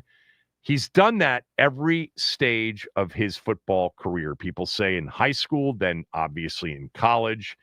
Is he capable of looking like a number one overall? I have a feeling Carolina, with their coaching staff and Bryce Young, are going to be much improved. I love Chuba Hubbard. I think they made a really good addition in Rico Dowdle. I was not a big Tet McMillan guy, the Arizona wide receiver. We'll see. He's a big target. No doubt about that. Yeah, they're an interesting team. So is Jacksonville. New coach in Liam Cohen. And we'll see whether or not, the young, general manager, the young coach can get Trevor Lawrence and Travis Etienne and Brian Thomas Jr. and Travis Hunter to really step up in a division that always seems winnable. 1 o'clock kick. Alex Moore's your head referee. Chris Myers, Mark Schlereth for Fox on the call. How about Raiders at Patriots, 1 o'clock? A lot of people in love with Drake May and Mike Vrabel. I'm a big Vrabel fan. I think he gets more out of less as much as anybody does. They've added Travion Henderson. They've added Stephon Diggs. They've added Harold Landry. So we'll see what happens. It's going to come down to May. He's a talent, no doubt. Does he put it together in year 2? Who knows? Meantime, Pete Carroll in his first game as the head coach of the Raiders, Geno Smith and the rookie Ashton Genty selected number 6 overall, second highest selected running back by the Raiders ever. They selected Darren McFadden back in 2008. They also added Raheem Mostert, and Brock Bowers had one of the great rookie seasons of all time by a tight end. By the way, Amari Cooper, he retired yesterday, right, Max? Did I see that? Yeah, they added him this week or last week, and then he promptly retired. I think that's true. It is. Yeah, Camp, he just one bill for Camp. Wasn't I guess interested after they signed him. Amari Cooper hasn't looked interested in a while. Yeah. I think he drove from like Cleveland to Buffalo in the middle of the night, and then he got to Buffalo and things were disappointing. So I mean, I think he's just done, ready to get out, ready to take his money and invest it elsewhere. Max Crosby always looks interested, and that's the team that Jeremy Chin went to, the Raiders. In the opener between the Raiders and the Patriots, that game is in Foxborough, and currently New England is a 2.5-point favorite. Spiro Didi's Adam Archuleta. Archuleta's good on CBS. One of the teams that I think you could make the case doesn't have any hope in 2025, the New Orleans Saints. Kellen Moore in his first year, he's going to start Spencer Rattler. We saw him last year. They still have Alvin Kamara. They still have Chris Olave. They get Rashid Shaheed back after his injury. He can take the top off for sure. Cam Jordan's still on the other side of the field along with Demario Davis. But the Saints are one of those teams you look at and you think they should stink. We'll see about, Jonathan Gannon and Kyler Murray and the mix in Arizona. They've got some talent around Murray. Connor McBride, Marvin Harrison Jr. They added Josh Sweat, remember, in the offseason from Philadelphia. CBS, 1 o'clock, Tom McCarthy, Ross Tucker on the call. A game that will get a lot of attention. Aaron Rodgers and the Steelers visiting the Meadowlands to face the New York Jets, the Jets with Aaron Glenn in their first game, and Aaron Rodgers taking the helm with Pittsburgh. This is a short line. It reeks a little bit. The Jets are going to throw Justin Fields out there with Breece Hall. Don't be surprised if Braylon Allen, the big Wisconsin running back, who was a rookie last year, ends up having a massive year for the Jets. But all eyes will be on Rodgers and DK Metcalf. And are the Steelers better offensively, because there is great belief in that defense, which, let's not forget, added Jalen Ramsey to the mix. Iron Eagle J.J. Watt on the coverage for CBS. Head referee in this one, Bill Vinovich. That's a 1 o'clock game. We know where our game stands. We'll get to the 4 o'clock window when we come back. All of our discussion of the NFL all season long brought to you by Paramount. Stream your local NFL game all season long, kicking off with a juicy Week 1 matchup between Detroit and Green Bay, starting at just $30 for your first year. That's like $2.50 a month. Visit ParamountPlus.com/NFL to get started today.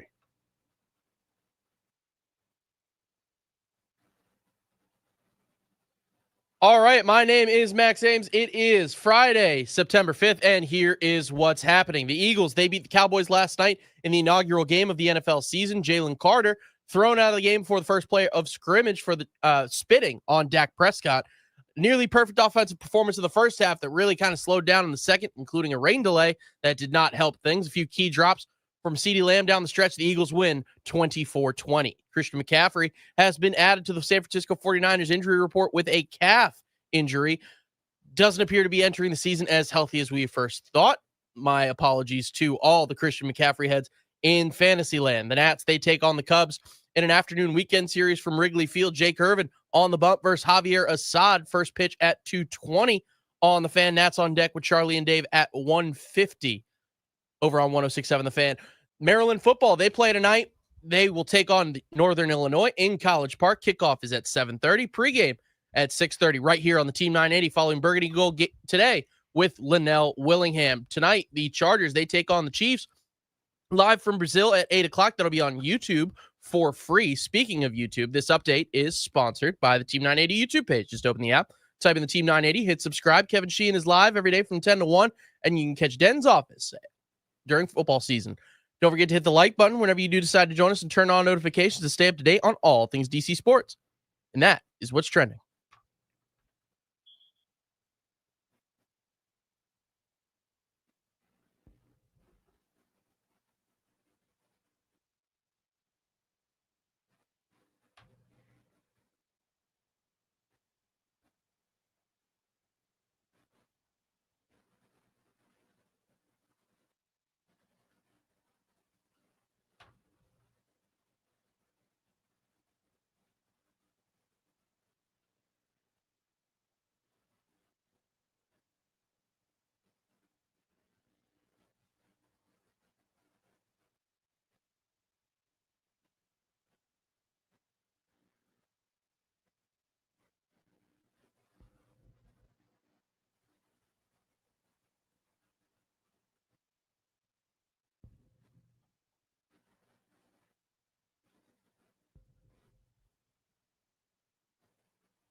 We'll figure out how to do this and incorporate you into it.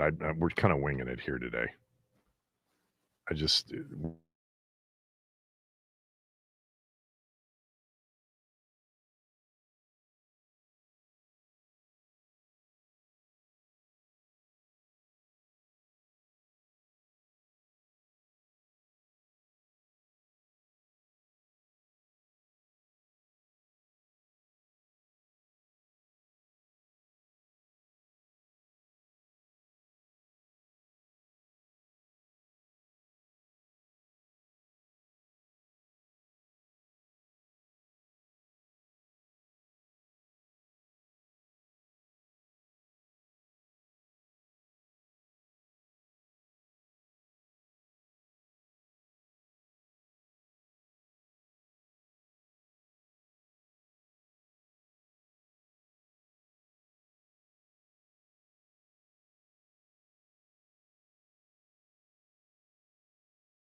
All right, we can continue here to go around the NFL.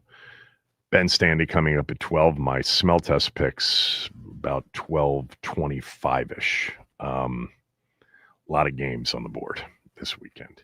All right, we get to the 4 o'clock window. 4:05 kick in Mile High. It's the Broncos after a playoff season last year. Sean Payton, Bo Nix, and company against Cam Ward in his opener for the Tennessee Titans. Look, it may take time. I'm a Cam Ward guy. I actually really believe in him. Not like I believed in Jaden or some of the quarterbacks from 2024, but I have a feeling he will be good at some point.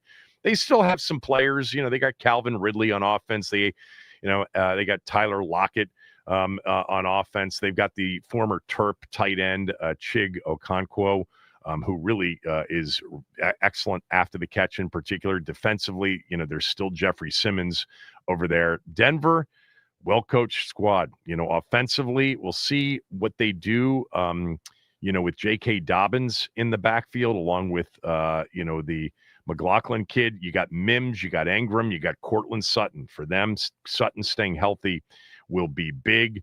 They were excellent defensively. Denver, the biggest favorite on the NFL Week 1 card. They are -8.5. It's a 4:05 kick on Fox. Adam Amin and Mark Sanchez on the call. 4:05 in Seattle for the 49ers and the Seahawks. This will be a team to watch for sure. The 49ers, fully healthy, should absolutely be a playoff contending team, if not, a high-seeded playoff contending team. But they've got to keep their A players healthy, and that starts on offense with Christian McCaffrey. He's got to play the majority of games. They were obviously concerned enough where they traded a pick for Brian Robinson Jr. to be his primary backup. But when you got Kittle and McCaffrey and Trent Williams and a guy like Juwan Jennings coming off an injury. And then on defense, Warner and Bosa and company, they've got the talent. They do to win 12, 13 games. And the schedule, at least the way it looks, one of the easiest on paper heading into the season. Sam Darnold will make his debut for the Seahawks. They've got some running backs, man, and Kenneth Walker III and Zach Charbonnet. They got, a rising star receiver in Smith Najigba. They added DeMarcus Lawrence, remember, from Dallas, coming off that injury last year, and they've got Devin Witherspoon, who really played very well last year at corner. Seattle and San Francisco, the 49ers are 3-point favorites on the road there. Next up in that window, we go to the 4:25 highlighted game on CBS, where Nance and Romo will be. 4:25, Detroit at Lambeau to take on the Packers. Referee in the game, Clete Blakeman. And look, the Lions have a new offensive coordinator. They have a new defensive coordinator. They still have Dan Campbell. They still have Jared Goff and Jahmyr Gibbs and David Montgomery and Amon-Ra St. Brown and Jameson Williams and Sam Laporta. They'll get Aiden Hutchinson back. They had to institute during training camp the Hutch rule, which meant that the quarterback and the offense could continue the play even after Hutchinson got to the quarterback because he was so disruptive. Brian Branch became a star last year. The Lions have it all on the field healthy. We'll see what the loss of Ben Johnson and Aaron Glenn mean. The Packers, obviously, with the addition of Micah Parsons. I'm a Jordan Love guy, a little bit of a step back season last year. But with Jacobs and the new receiver that they're raving about, Matthew Golden, the Packers, to me, are a legitimate NFC championship contender, and certainly a contender in what is a tough and loaded NFC North. The other 4:25 game is a good one. Houston and the Rams at SoFi. Referee Craig Rolstad on the call, Kevin Harlan and Trent Green on CBS. The question for the Rams entering this season is Matthew Stafford. If Stafford is upright and healthy for 17, the Rams are loaded. They've got two high-level, very good to beyond very good receivers in Puka Nacua and Devontae Adams. They signed Kyron Williams to a contract extension. He's great, and they've got a budding star, two of them on defense with Jared Verse and Braden Fisk, two rookies from a year ago. The Rams, I think, are a legitimate NFC championship contender, but it comes down to, of course, Matthew Stafford. The backup is Jimmy Garoppolo, and I mention that because Garoppolo has played in this offense, first for Kyle Shanahan and now for Sean McVay. And let's face it, the 49ers, with a lot of talent around Garoppolo, they won a lot of games. Could they do that in LA if Garoppolo's got to play some games this year? They probably could. Are they going to be a legitimate Super Bowl contender with Garoppolo more so than with Stafford? No, of course not. We get Houston here with DeMeco Ryans already in his third year. Same with C.J. Stroud. Nico Collins is a star. They added Christian Kirk.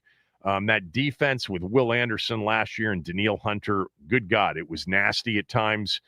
They won a playoff game. Everybody talked about the step-back season, 10-7, and they won a playoff game, and they were in that divisional round game at Arrowhead, a game that they lost.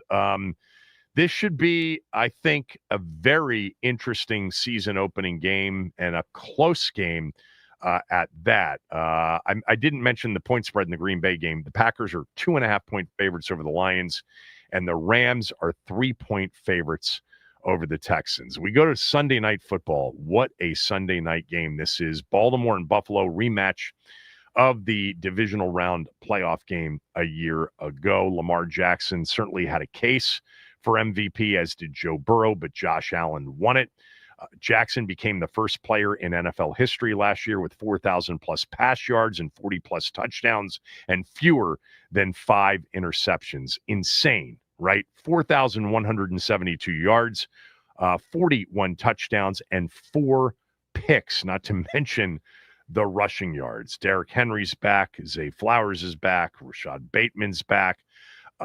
They have added to their defense with Jair Alexander. They've got an absolute stud star in Kyle Hamilton.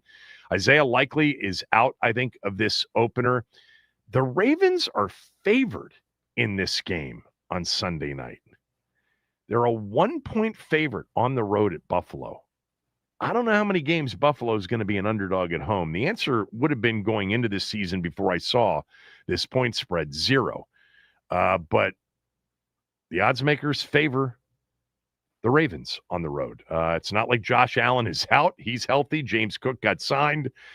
This should be a better team, I think, defensively. They added Joey Bosa. This could be a preview of an AFC championship game matchup. Buffalo's crowd will be into it. Sunday Night Football will be insane with, of course, last night's group, Tarico Collinsworth, Melissa Stark on the call on NBC. Referee for that game is John Hussey. Monday Night Football to finish up week 1. You get J.J. McCarthy's debut against Ben Johnson in his first game as a head coach, and we'll see if Caleb Williams has made significant progress. God, they have a good supporting cast in Chicago around that rookie quarterback. With DJ Moore and Adunze, they added Luther Burden. They added Colston Loveland. They've got DeAndre Swift.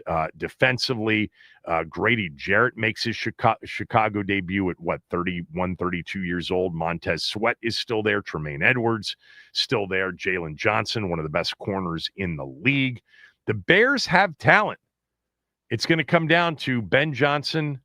Can he get Caleb Williams to play at the level that the Bears were convinced he would play at when they selected him? Minnesota 14-3 last year with Sam Darnold.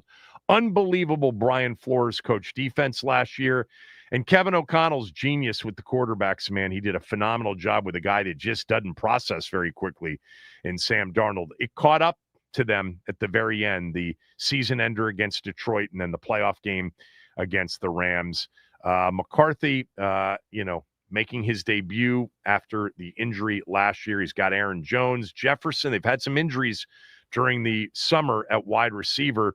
Jordan Addison is suspended for the first few games. They added Adam Thielen back to their offensive roster, and they've got Hawkinson back. Van Ginkel's one of the best. Greenard's one of the best.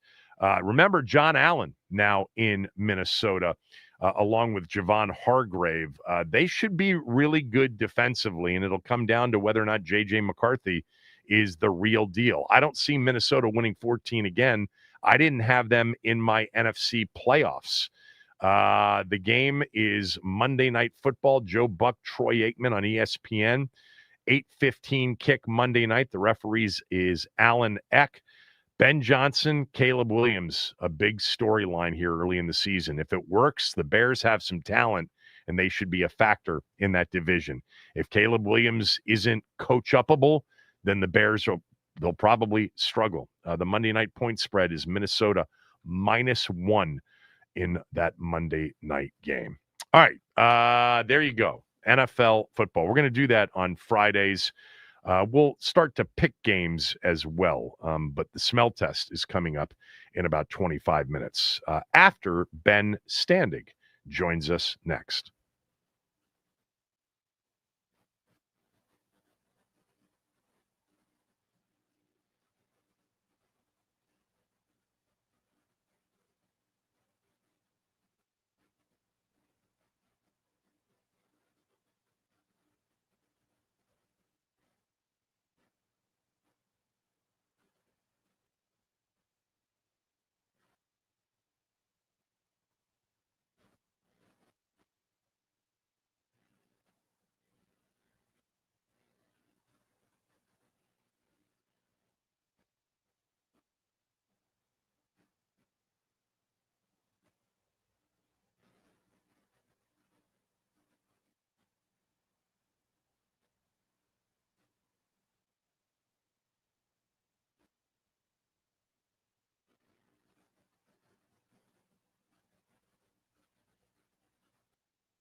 First smell test of the year with NFL plays coming up in about 25 minutes.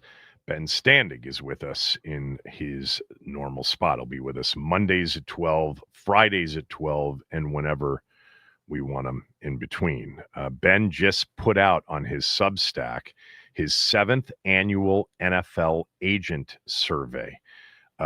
Always really interesting stuff from it. We're going to talk a little bit about that to start, and then we will get to Ben's season prediction and previewing and picking the game on Sunday and talking about some of the injuries that will be a factor in Sunday's game. So I really do enjoy this read every year. It was a great idea to do this when you started it. I think there's some significant learnings that normal fans tend not to know, and even people in the know, learn a lot from a lot of this. What were the big takeaways for you from this year's survey? Yeah, it covers the range of, what do people think of general managers and talent evaluators? How do they look at different organizations, the good and the questionable, we'll say. But there are also topics like, what's in the news. I think the Jerry Jones-Micah Parsons trade obviously has been very much in the news. And I thought what was interesting is the immediate reaction that everybody had seemingly was Jerry Jones screwed this up. Jerry Jones botched this. And I think there's a case to be made. If he's going to trade Parsons, he should have done it back in like the spring when there would have been more teams potentially in the mix to take on a guy with that kind of salary. But that said, I was pretty surprised, to be honest. That there were more agents who were in that first camp, but there was enough who said, yeah, they kind of buy what Jerry was selling in terms of, they ultimately came down to he couldn't spend all the money on basically 3 players. They've already given Dak Prescott and CeeDee Lamb a ton of money. If they had signed Micah Parsons to essentially the deal he got for Green Bay, like those 3 guys, I think would be like half of the Dallas salary cap, something like that. And also, a lot of people said, hey, look, there's definitely some smoke about the idea that Micah Parsons was not necessarily a great fit in the locker room. DeMarcus Lawrence this offseason left Dallas to go sign in Seattle, and on the way out, he and Micah were beefing on social media about their, basically about Parsons' attitude in the locker room. So it's interesting to see that, like, whereas something that was immediately publicly viewed as a big loss for Dallas, agents who, obviously they hear, they have clients in these locker rooms, they talk to everybody around the league. Some of them were very convinced that Jerry actually did the right thing, although even if he maybe could have done it a little bit earlier. Yeah. I really did feel like in the moment, wow, he's going to get absolutely crucified for this. But Dallas fans ultimately sort of supported Jerry, I think, at least in, simple majority or a slight majority. I think a lot of them had it with Micah Parsons, and certainly the amount of money was a driving factor ultimately in the way they felt. All right. There was a lot of Washington stuff. I actually read from this yesterday in the area in which there was a quote from an agent that called Washington, quote, the most stable organization from top to bottom. I just found that quote to be absolutely amazing considering where they were for so long and as recently as 2 years ago. So you can share with everybody just the overall agents, you had 24 agents surveyed on the condition of anonymity for this, but what were some of the, interesting takes about Washington as an organization, Quinn as a coach, and Jaden Daniels as a quarterback? Yeah, I mean, I do these conversations over the phone as opposed to, say, video chat. And on that one where you quoted as saying they were top to bottom, the most stable, I'm glad, because the other person would have seen my jaw drop as you said it, because like you just said, it's just like, we all know it's improving, but to hear that level in this person's opinion. And honestly, it was an opinion that was not abnormal. I mean, others said, hey, they are probably the most personable group that I deal with on a given basis.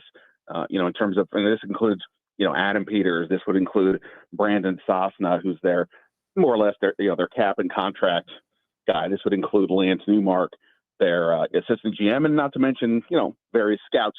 Depending on the player, scouts start the process more than, say, the top of the food chain there. there was also the notion of, hey, like there was a question about the Terry McLaurin situation. What did people think of that? And, it was a mixed bag of responses, mostly questioning McLaurin's side of it. But, some people were like, hey, look, this is Adam Peters setting the tone that we're going to be a tough negotiating situation here, similar to what things were like in San Francisco. And I'm sure that helps cloud some of the agents' responses, because San Francisco, where Peters was, not that he was involved with contracts, but he was learning from there, that they would frequently hold a line, and even if that meant negotiation dragged out deep into training camp, if not right before the start of the season, and we basically just saw that with Terry. But so even the people who were like, I don't know about that, all said good things about them in general.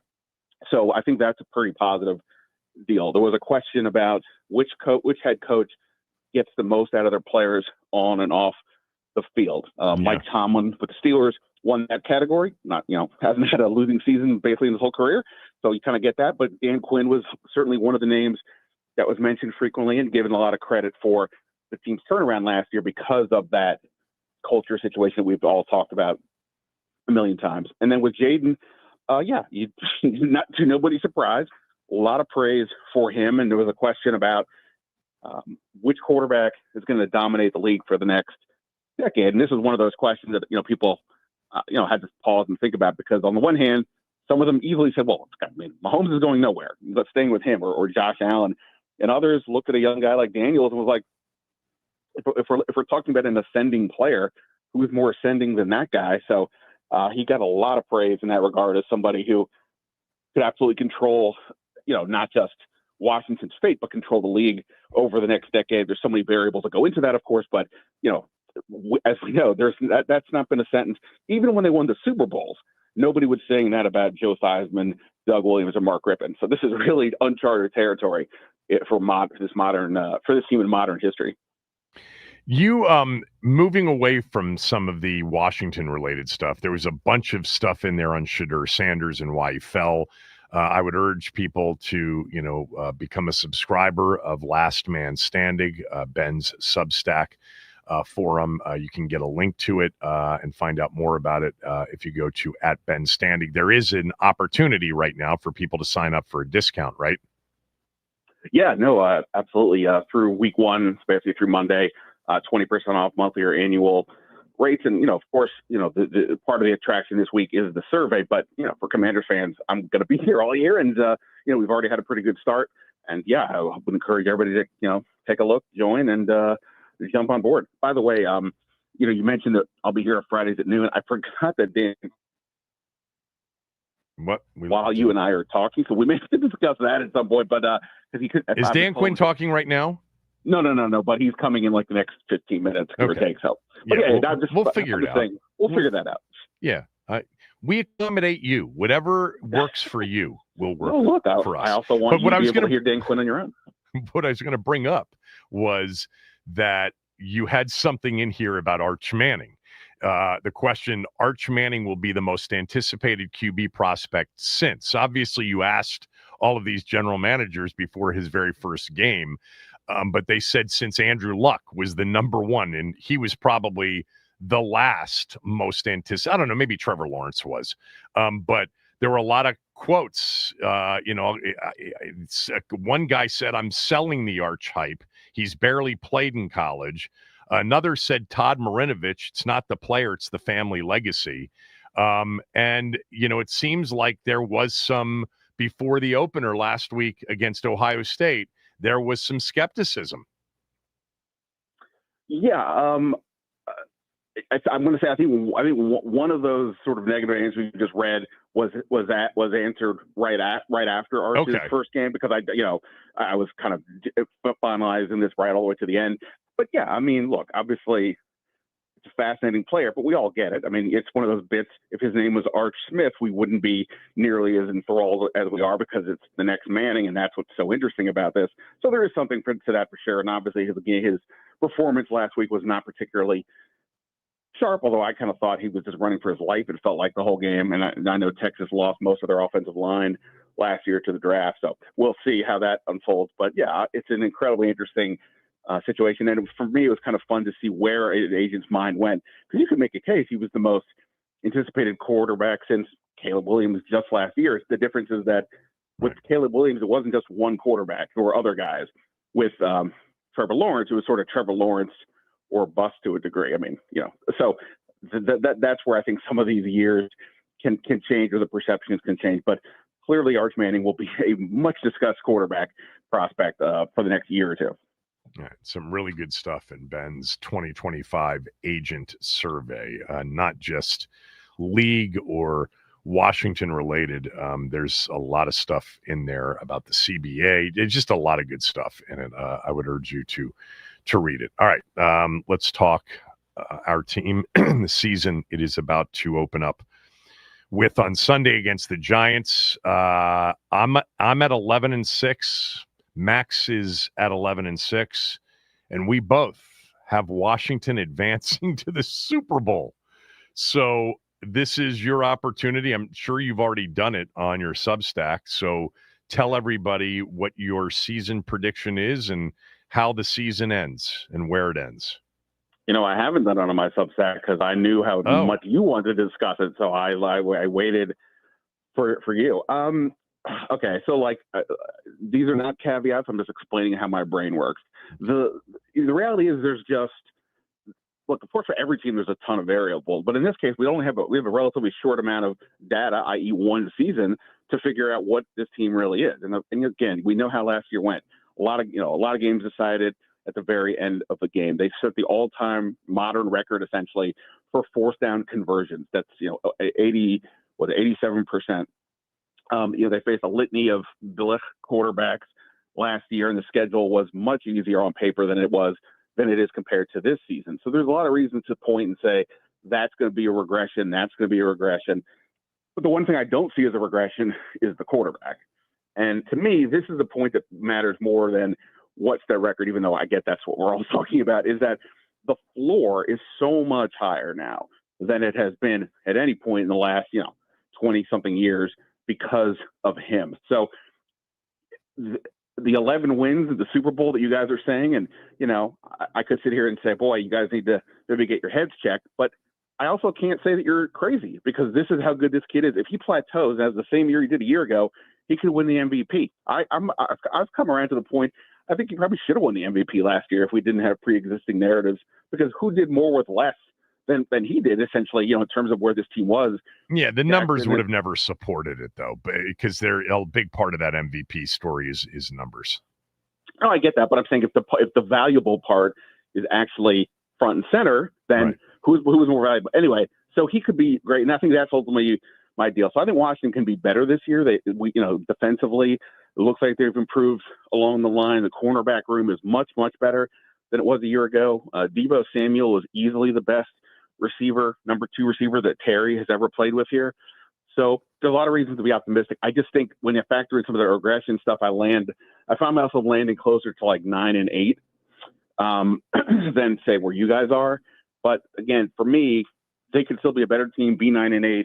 And the fact that Jaden Daniels exists is why this is all, even if I'm saying there'll be 3 games less than three less wins than a year ago, do not take that as me saying this is the worst team. Just things might break the wrong way, and Jaden Daniels gives you the opportunity to make up for it, and that is all that really matters. Is 9-8 good enough for a postseason berth or not? I think so. I honestly haven't really sort of played that last year. I mean, look, 10-7 didn't get Seattle in the NFC. Right. Well, I'll figure out a way to get them in at 9-8. I mean, look, we talk about obviously that they're playing the NFC North and the AFC West, two divisions that had a combined 6 teams in the playoffs last year. Right. One game does not change anything, but you look at the game last night with the Eagles and the Cowboys. Philly obviously has lost a lot of pieces on defense, but their offense is still pretty amazing, and I would assume they'll have Jalen Carter in there for most games.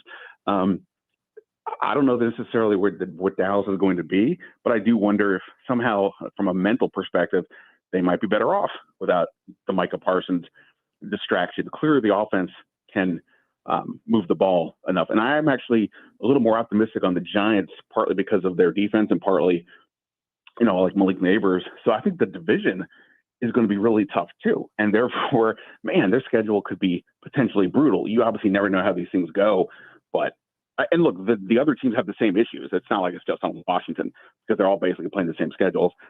So, I just think that's going to be so important. When a given week happens, do the certain breaks go their way? Last year, they absolutely did. If they do again, they'll be where you guys said. But I just, the odds are that's not going to happen, and that's how I land at 9 wins. Very good. Let's talk about Sunday. Who's at risk of not playing?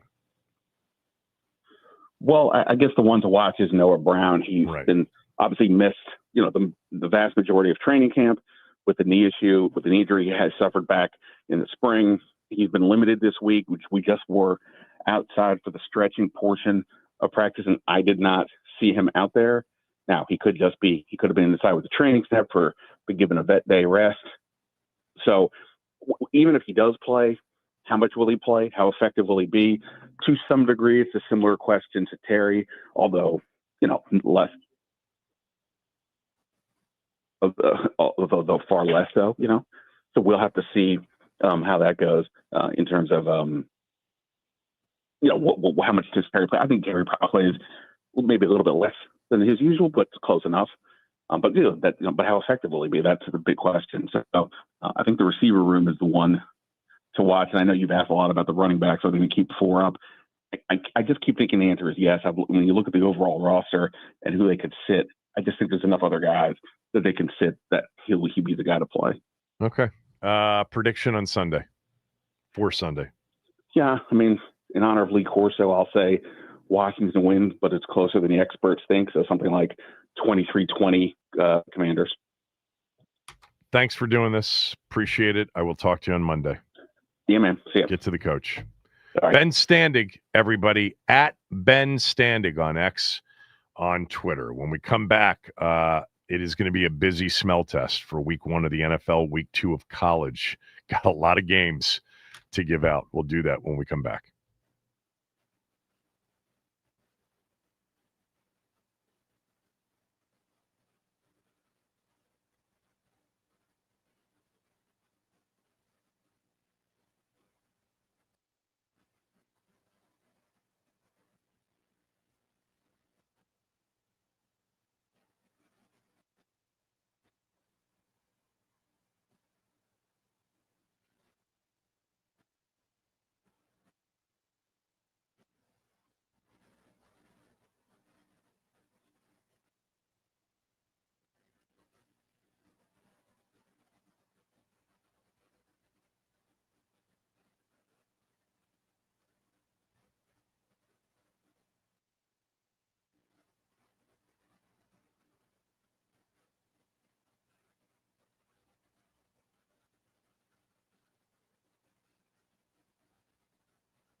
turn on my mic.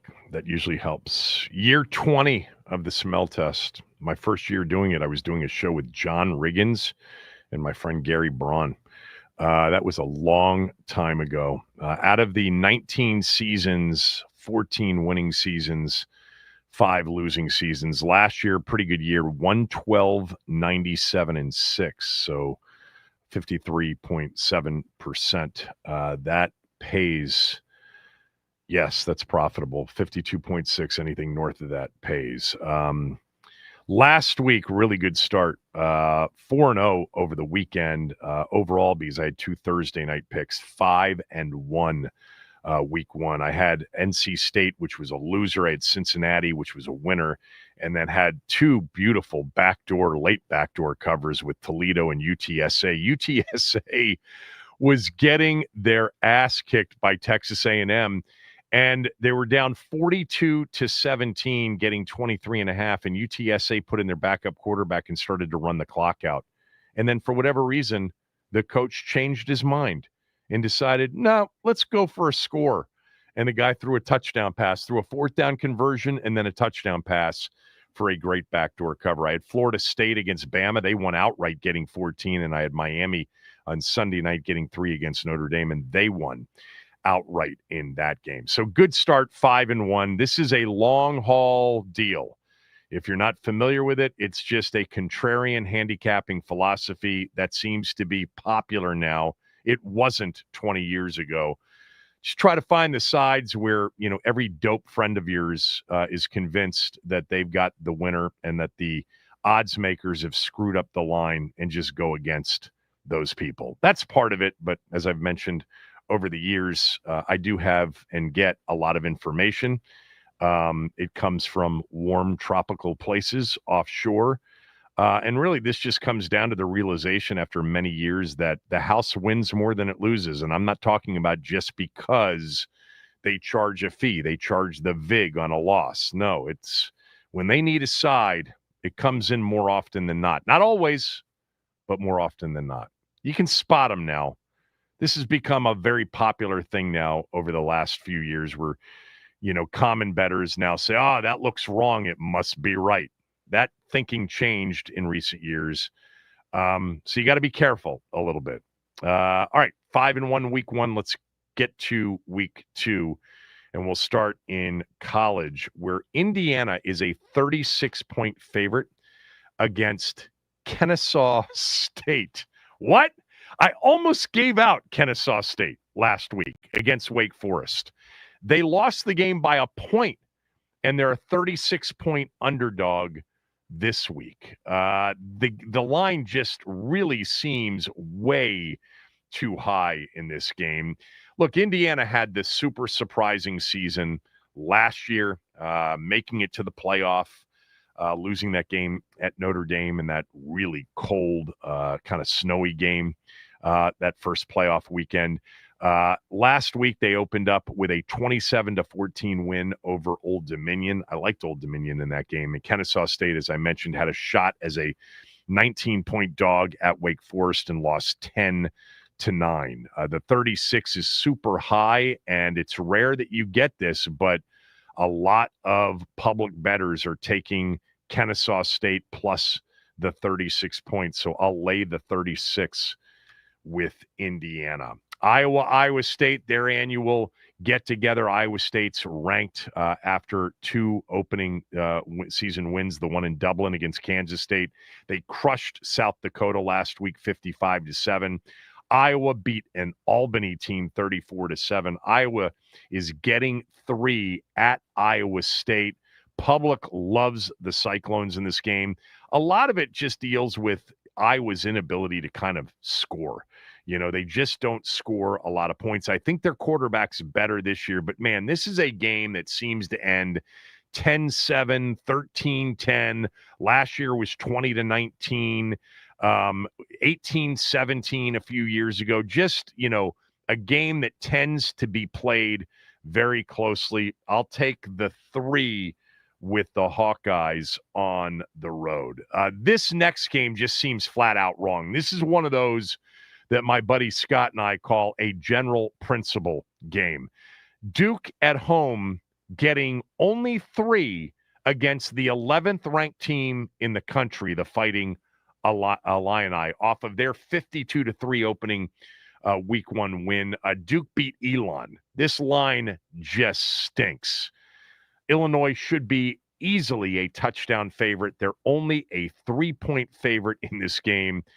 I will take Duke plus the 3 at home in Durham to get it done. Meantime, Ohio University is hosting West Virginia. Ohio, the other team that plays in Athens. This one, Athens, Ohio, not Athens, Georgia.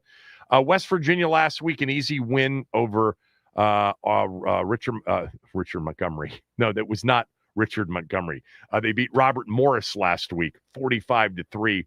Ohio was in a shootout at Rutgers as a 16-point dog and lost 34-31. Ohio's getting 3.5 at home, and everybody is on the Mountaineers. I'll take Ohio at home plus 3.5. And then this line is an interesting line, not only for this week, but moving forward, because Florida has an absolute brutal schedule. They have, after USF this week, they play at LSU, they play at Miami, they play Texas, they play at Texas A&M, Mississippi State, Georgia, Kentucky, Ole Miss, Tennessee, Florida State. Florida's schedule is so hideously hard. They won last week in convincing fashion against, a not so impressive opponent, the only one on their schedule, Long Island.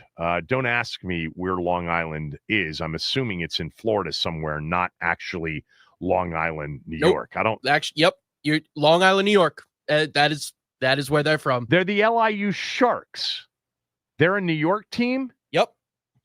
Are you serious? Long Island? They have a Division I football team? Yeah, I know. Where is Long Island University? It is Brookville, New York. Is that North Shore or South Shore? Great question. Nassau or Suffolk? I need more information. I just assumed it was some school in Florida because their nickname was the Sharks. No, it's right outside. LIU's got a Brooklyn campus. Yeah, they're from New York. All right. LIU's in Brooklyn, you're saying. Actually, Brooklyn. They have a Brooklyn campus. Division that's for I sure. program somewhere in Brooklyn. Yeah. Maybe in that beautiful Williamsburg, Brooklyn. All right. Didn't know that.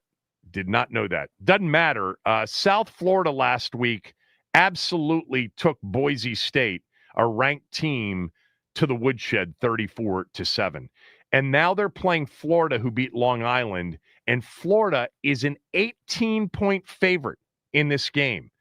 Public loves the big dog. This is a second big favorite I'm giving out.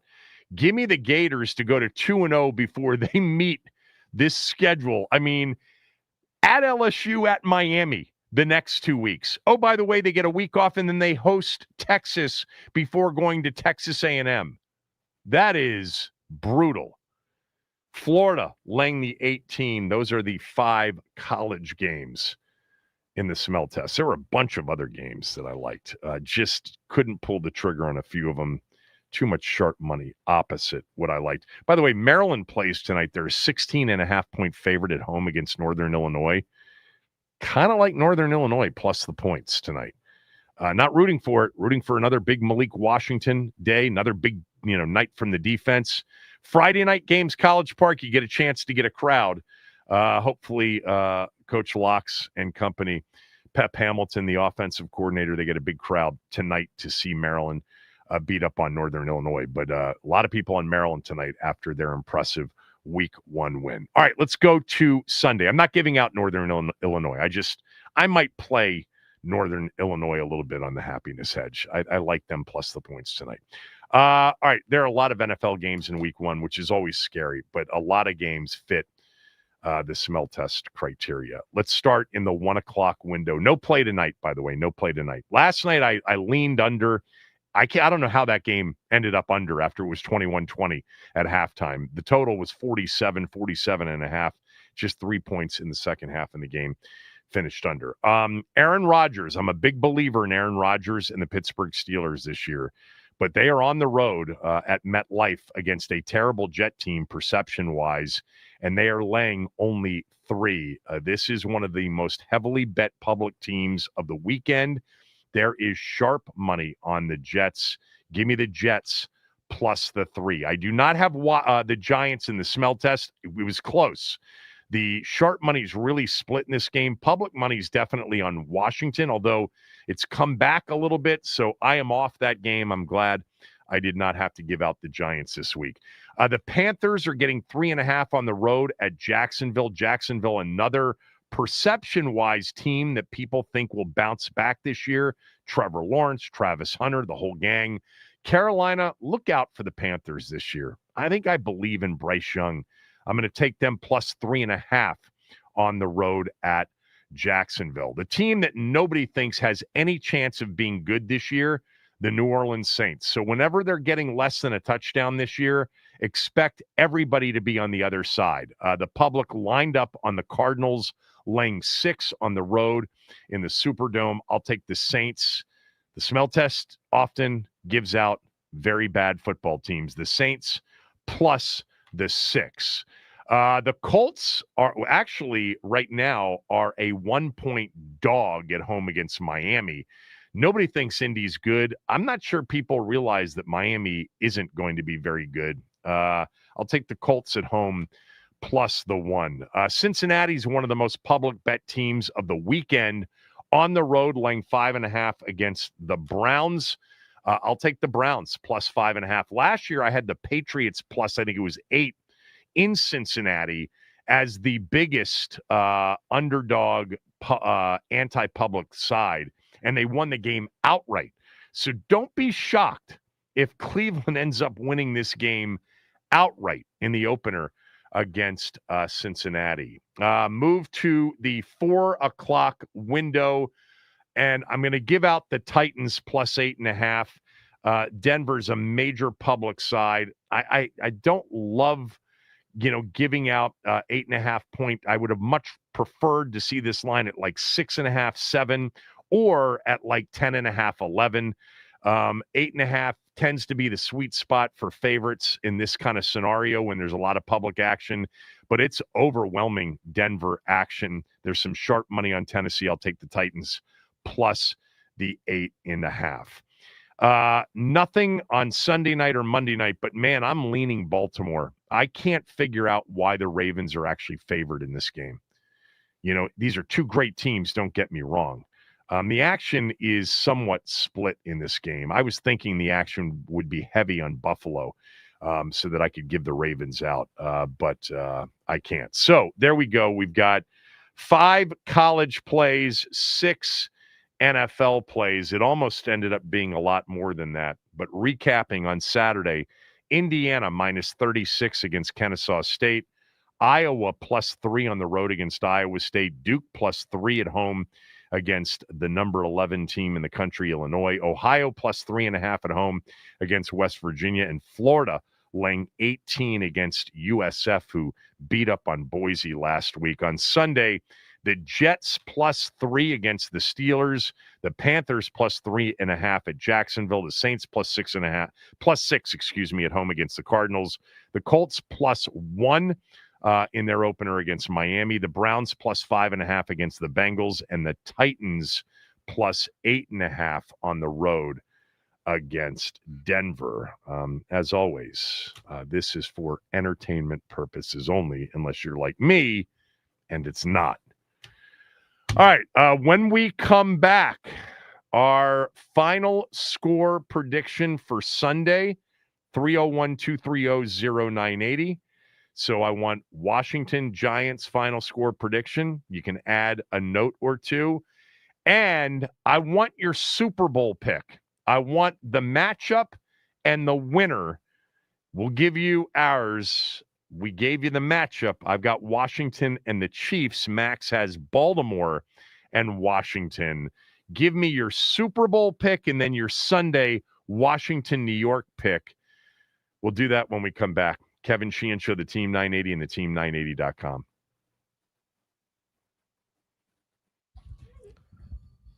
All right, happy Football Friday, everybody. It is September 5th. I am Max Ames. Here is what's happening. The Eagles last night, they beat the Cowboys in the inaugural game of the NFL season. Jalen Carter thrown out of the game before the first play from scrimmage for spitting on Dak Prescott.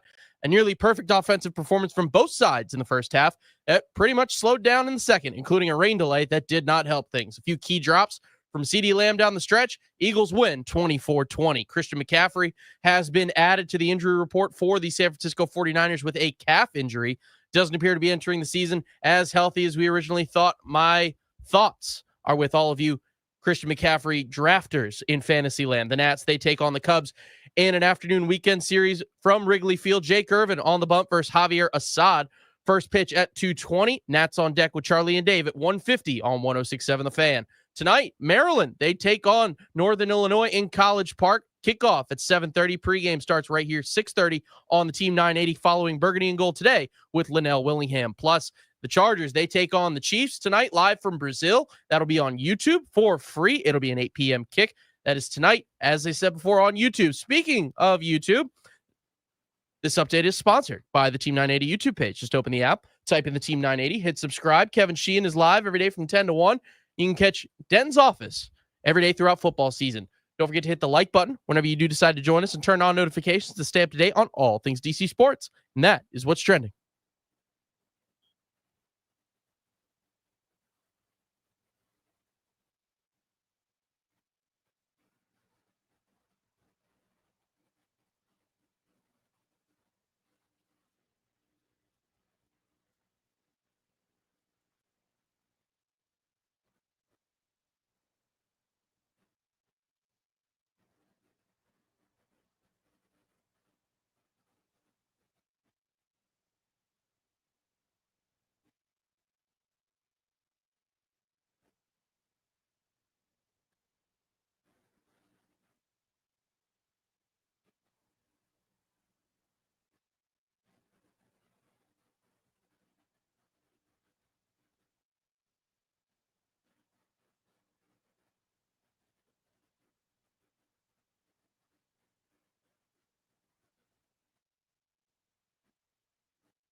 Of course, I love clock management talk, and yet I can't even manage my own show.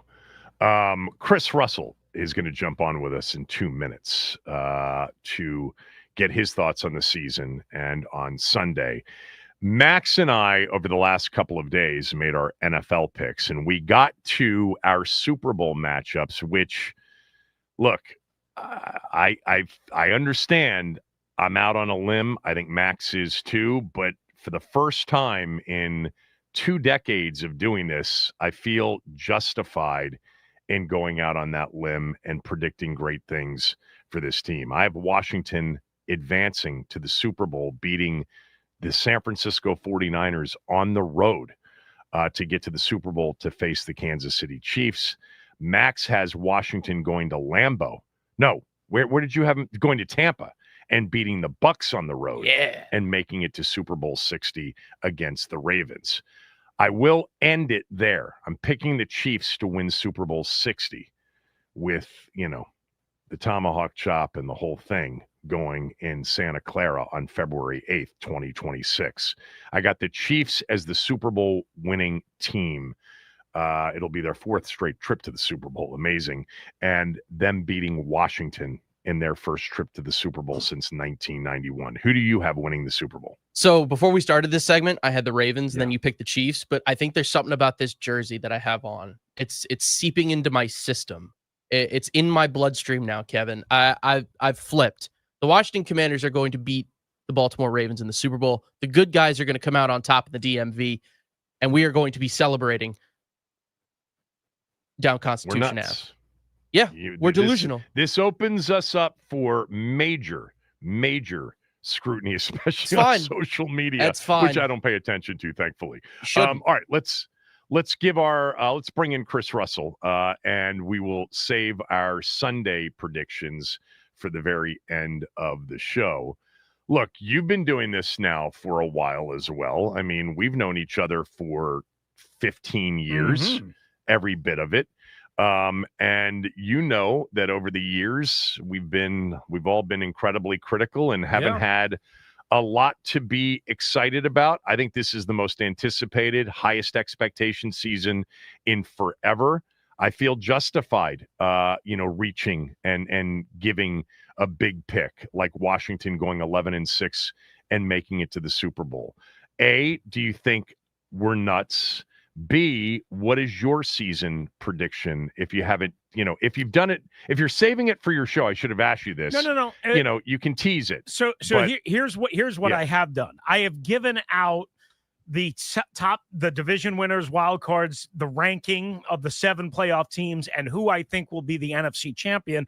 I have not actually predicted a Commanders season record, but I am more than happy to do it for you, being that a lot that to your show and they don't listen to mine. That's not true. That's not true. Like but how crazy do you think it is that I actually legitimately believe this team can make the Super Bowl? So you are one of the most sharpest analytical minds that I know. Oh, stop it. No. Seriously, I say that in all deference, right? I mean, you think the game, we think slightly different on things, but you think the game from a layered contextual standpoint, I think just about as good, if not better, than certainly, anybody in the market and anybody. So I know you're not just being flippant, just saying, hey, I'm a Commanders fan. This is not for shtick. Right, exactly. This is not a bit. So I genuinely know how you feel. And I listen to you every morning, so I know what you're fearful of. I know what you're, excited about, all that. I don't think you're crazy at all. Now, do I exactly agree? No, I have them losing in the conference championship game at Lambeau Field to the Green Bay Packers. That's pretty close to the Super Bowl. Yeah, not bad. I mean, same spot as last year, but I think the path to this year's, again, projected conference championship loss, a little bit different, right? I don't think they win as many games on the last, but what you said this morning, and I think what you've said all along, is they should be better in some ways, so you don't have to necessarily pull out games. Now, what I worry about is not only the upgraded schedule, playing the 2 toughest divisions in football, the NFC North and the AFC West, number one. Technically more road games, even though the 9th road game is in Madrid and they'll have plenty of fans, whatever. That's still a tough trip to make. On top of that, I worry about these super, super short weeks. Not only the Sunday to Thursday, like we have coming up. Yeah, their net rest days isn't good. Yeah, but the Monday night to Sunday nonsense, couple of times. Another Thursday game, Christmas week. Now, yes, they play on Saturday against the Eagles that weekend, but still a short week. All of that, to me, I worry about that. Not guys getting injured, but guys not being ready to play because their bodies are so beat up, especially later in the year. So that's why I have them ultimately not making the Super Bowl, but I do have them making a run, and ultimately I picked them as my 6th seed. Okay. So I didn't have them winning the division. I had the Eagles winning the division, 6th seed. And look, it's really tough to go on the road and win in the playoffs, but we already proved that this cat can do it. Yeah. And you think they're better. I think they're better. I know you think they're better. Now, I think they're better on defense than you think they are, but I'm not really sure. worry about I'm special just saying teams. that I'm not sure yet. I'm hopeful. I'm Yeah. not saying they're not. I just want to see it first. Yeah. No, I understand that. I worry more about special teams. I am worried sick to death about, and I know nobody played, but kick return coverage was a major problem in the preseason. I know nobody played. Yeah. I understand that. But Matt Gay also, even sub 50, where he struggled plus 50, sub 50, he wasn't good in camp. He missed a 49-yarder. He missed, I want to say it was a 46-yarder against Cincinnati, or maybe it was Baltimore. I can't remember. One of the two. I think in the first game against New England. Well, I think that was 49 against New England, but he missed another one.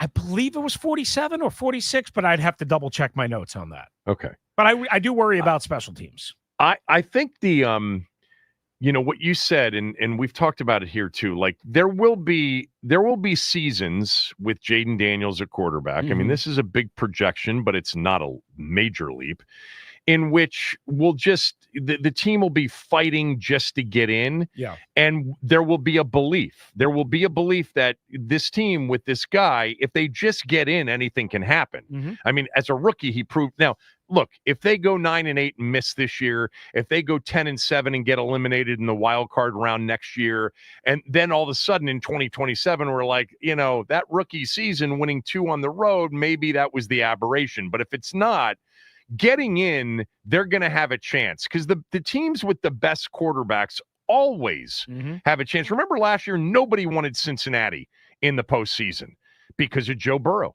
because of what he could do. As bad as that defense was, you talk to any of those playoff teams, it's like we'd rather not see them. And that'll be the case. So, and everybody wanted Houston, and what did C.J. Stroud do against the Chargers? Yeah, came back from, an early deficit. And by the way, almost beat the Chiefs. Yeah. They were in that game at Arrowhead. Yes, they but were. I think it'll be one of those things where we're set up for year in and year out, believing that, hey, even if they just barely get in, you got a shot. And so we'll see. You got them as a 6th seed, and you got them in the NFC title game. Yeah. Max and I have them in the Super Bowl. Max has them winning the Super Bowl. What are the keys Sunday? I'd love to get out there. I'd love to get out to the Bay Area. Well, you're already for Super look Bowl back 60. to the NFC Championship game. Is for a lot of people a big leap. Yeah. All right. What happens Sunday? What are the keys? Let's start with stopping the run, which I think if there's a game this month that they're going to stop the run, it's this one, because you got Jacobs, Genty and Bijan the next 3 weeks. Yeah. So you damn well better stop the run. And I think they've been pounded about it internally, externally, what have you. I think they'll show a little pride, bow up a little bit, force Russell Wilson into 2nd and 9, 2nd and 10, 3rd and 8, what have you, get home a couple of times. I think, I don't remember what your stance on this, but I think the pass rush is probably going to be as good as it was last year. Because Kinlaw, remember he had 7.5 sacks with the Jets last year. Yeah. B, because of Vaughn, and gives you 5, 6, 7 sacks, whatever it might be. And I think Jacob Martin is going to be a little bit of a secret sauce surprise. Interesting. Yeah. That's a big secret sauce surprise, Dan Quinn. Secret sauce. I actually think that Ben Sinnott's going to be a contributor this year. I heard you say that, and that's exactly what I said to Linnell yesterday. And that's what Logan Paulson didn't say big surprise, but Logan was basically like, look, I know it hasn't shown up in the box score. Ben Sinnott's way better than he was. Oh, really? Logan said that? Yeah, yesterday on the show. Yeah, so. I mean, early on, there were some things being said that they really were excited about his offseason and what he would be. I think Ertz just is such a security blanket right now, but I think we're going to see Sinnott be a contributor at some point during the season. I agree. I agree. All right, so let's get to our final score predictions. I'll go first, then Chris, then Max. I'm going Washington 30, the Giants 24. I think this is going to be a competitive game, a high-scoring game. We're going to get a good look at, the improvement against the run, if it's there or not.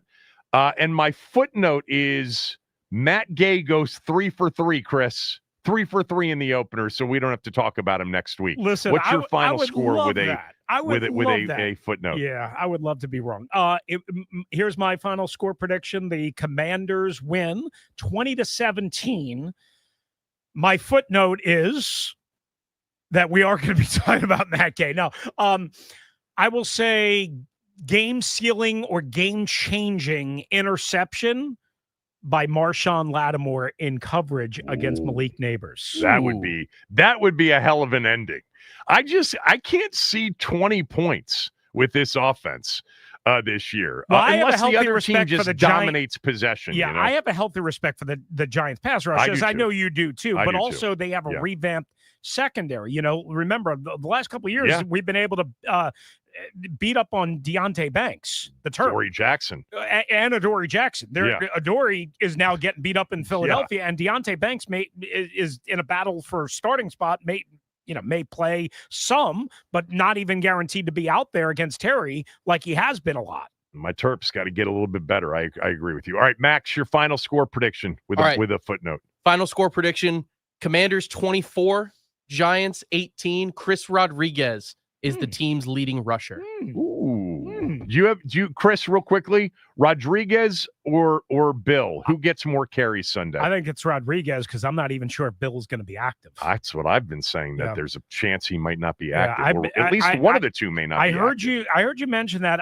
I mentioned the same thing last week because I started thinking last year, Kev, and maybe I'm wrong, I don't remember a game where they had 4 running backs. Well, they only had 3 on opening day on the roster. Right, but remember late in the year when Rodriguez was, when the injuries, Rodriguez was on. So to the point, right, they were shuttling back and forth. I don't remember a single game where they had 4. So I assume they'll be at 3, right? But they could be at 4 because they can all help with special teams, whereas B-Rob really couldn't. So they could be at 4. But if they are at 3 on Sunday, I think it's Chris Rodriguez over Bill.